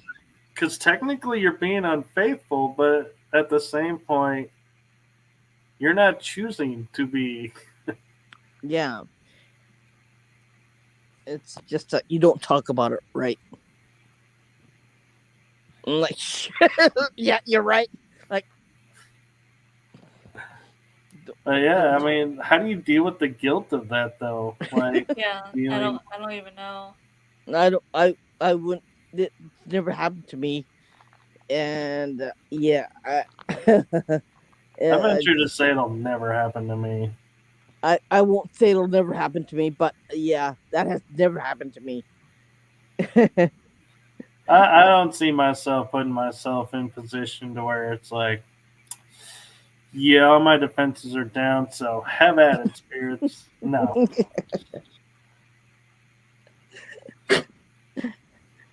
But And at the same token, though, I will never, ever send anyone as an investigator, experienced or not, into a space alone mm-mm, with a spirit that's known to do that. I will be like, No. nope, I will be there. I will be on yeah, the other side of the door if you are feeling confident, but I am not leaving the building. nope, nope. I wouldn't either. It's just something that you don't do, and Yeah, don't tempt fate. no, no.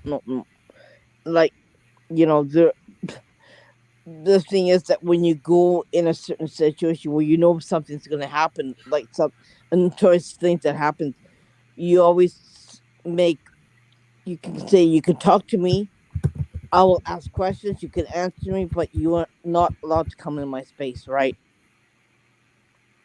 My space is mine, and that's it. Yeah. That's what I usually say, and that's what I usually tell a person, that, oh, I don't like the feeling. And I said, well, you have to tell them that you don't give permission to come into your space. And a lot of the investigators don't realize that you have to tell them that, right? And it's very Yeah. important to create your what's allowed and what's not allowed. And a lot of people will not do that. A lot of women will not do that.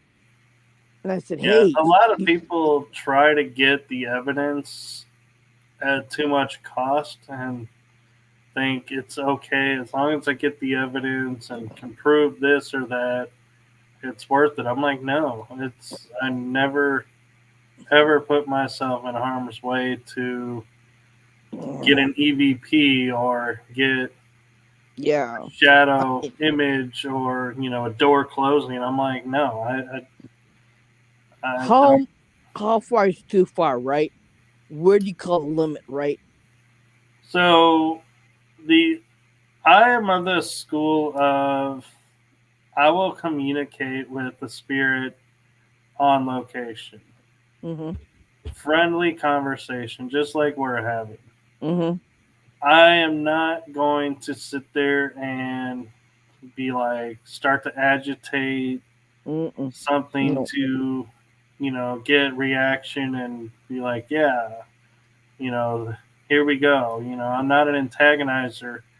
Mm-hmm. However, with that being said, if I feel like spirit is coming after me for something or Mm-hmm. trying to get something from me, I will stand my ground, and Yeah. that's Yeah. when things Yeah. get a Yeah. little interesting. Yeah. And I don't, like, sometimes I hear people say, come into my body, use my energy. I go, what the heck are you trying to do? Like, you I'm like, dumbass. Like, sometimes they'll say that, right? You go, what? I was investigating with the team, and they would always say, "Use our energy," and I would go, theirs, not mine. You don't Yeah. have the rights to mine." No. And And I'd say, they'd all look at me like, "What?" I'm like, "Oh no, no, you are not giving permission no, of my energy no. to anything. That's That's what mine." that's why I can't stand like even these so-called TV programs saying use my energy, like you know who I'm talking about, right? Yep. He'll say use my energy, try and do something. I go, oh boy, you're like, and then paranormal investigators are trying to act the same way. Use my energy. I go, really? Like I'm saying, Yeah, and see the difference between me and what like that TV show that we're talking about is yeah, when I agitate, I'm the one that stands there and will take it on. I don't back up and go, "Okay, hey, you wanted to talk? Here's your chance. Go in there. They're ready for you." It's like, no. I'm like, I would never agitate something and No. then send somebody else in to take care of it. or come and get me, right? Like, Yeah. nah, we don't do that. Like, nope. I mean, and then people are trying to manipulate and trying to do the same thing and thinking they're gonna be Mr. Blah Blah on the investigation, and they said, okay, yeah, you asked for it, you're gonna get it, right? Anyways, guys, it is getting late, so we are gonna wrap it up. Yep. Michael, thank you so Yeah. much for joining us. You are Yeah. invited Thank you, back. Michael. Thank you. Thank you. Happy to come back and thank you for a fun and enjoyable Yeah, we'll evening. definitely pick up and talk more next time Yeah. you're on. So Yeah. definitely get that And- scheduled sometime. But again, Yeah. thank you so much for joining us. Yeah. Thank you, and Michael. because we're still 9 minutes till, we're still on the day. Happy Mother's Day to everyone. Yeah, Happy Mother's Day too. and thank you everyone for joining us, and Yes. we'll see you next time. Bye. Bye. Bye.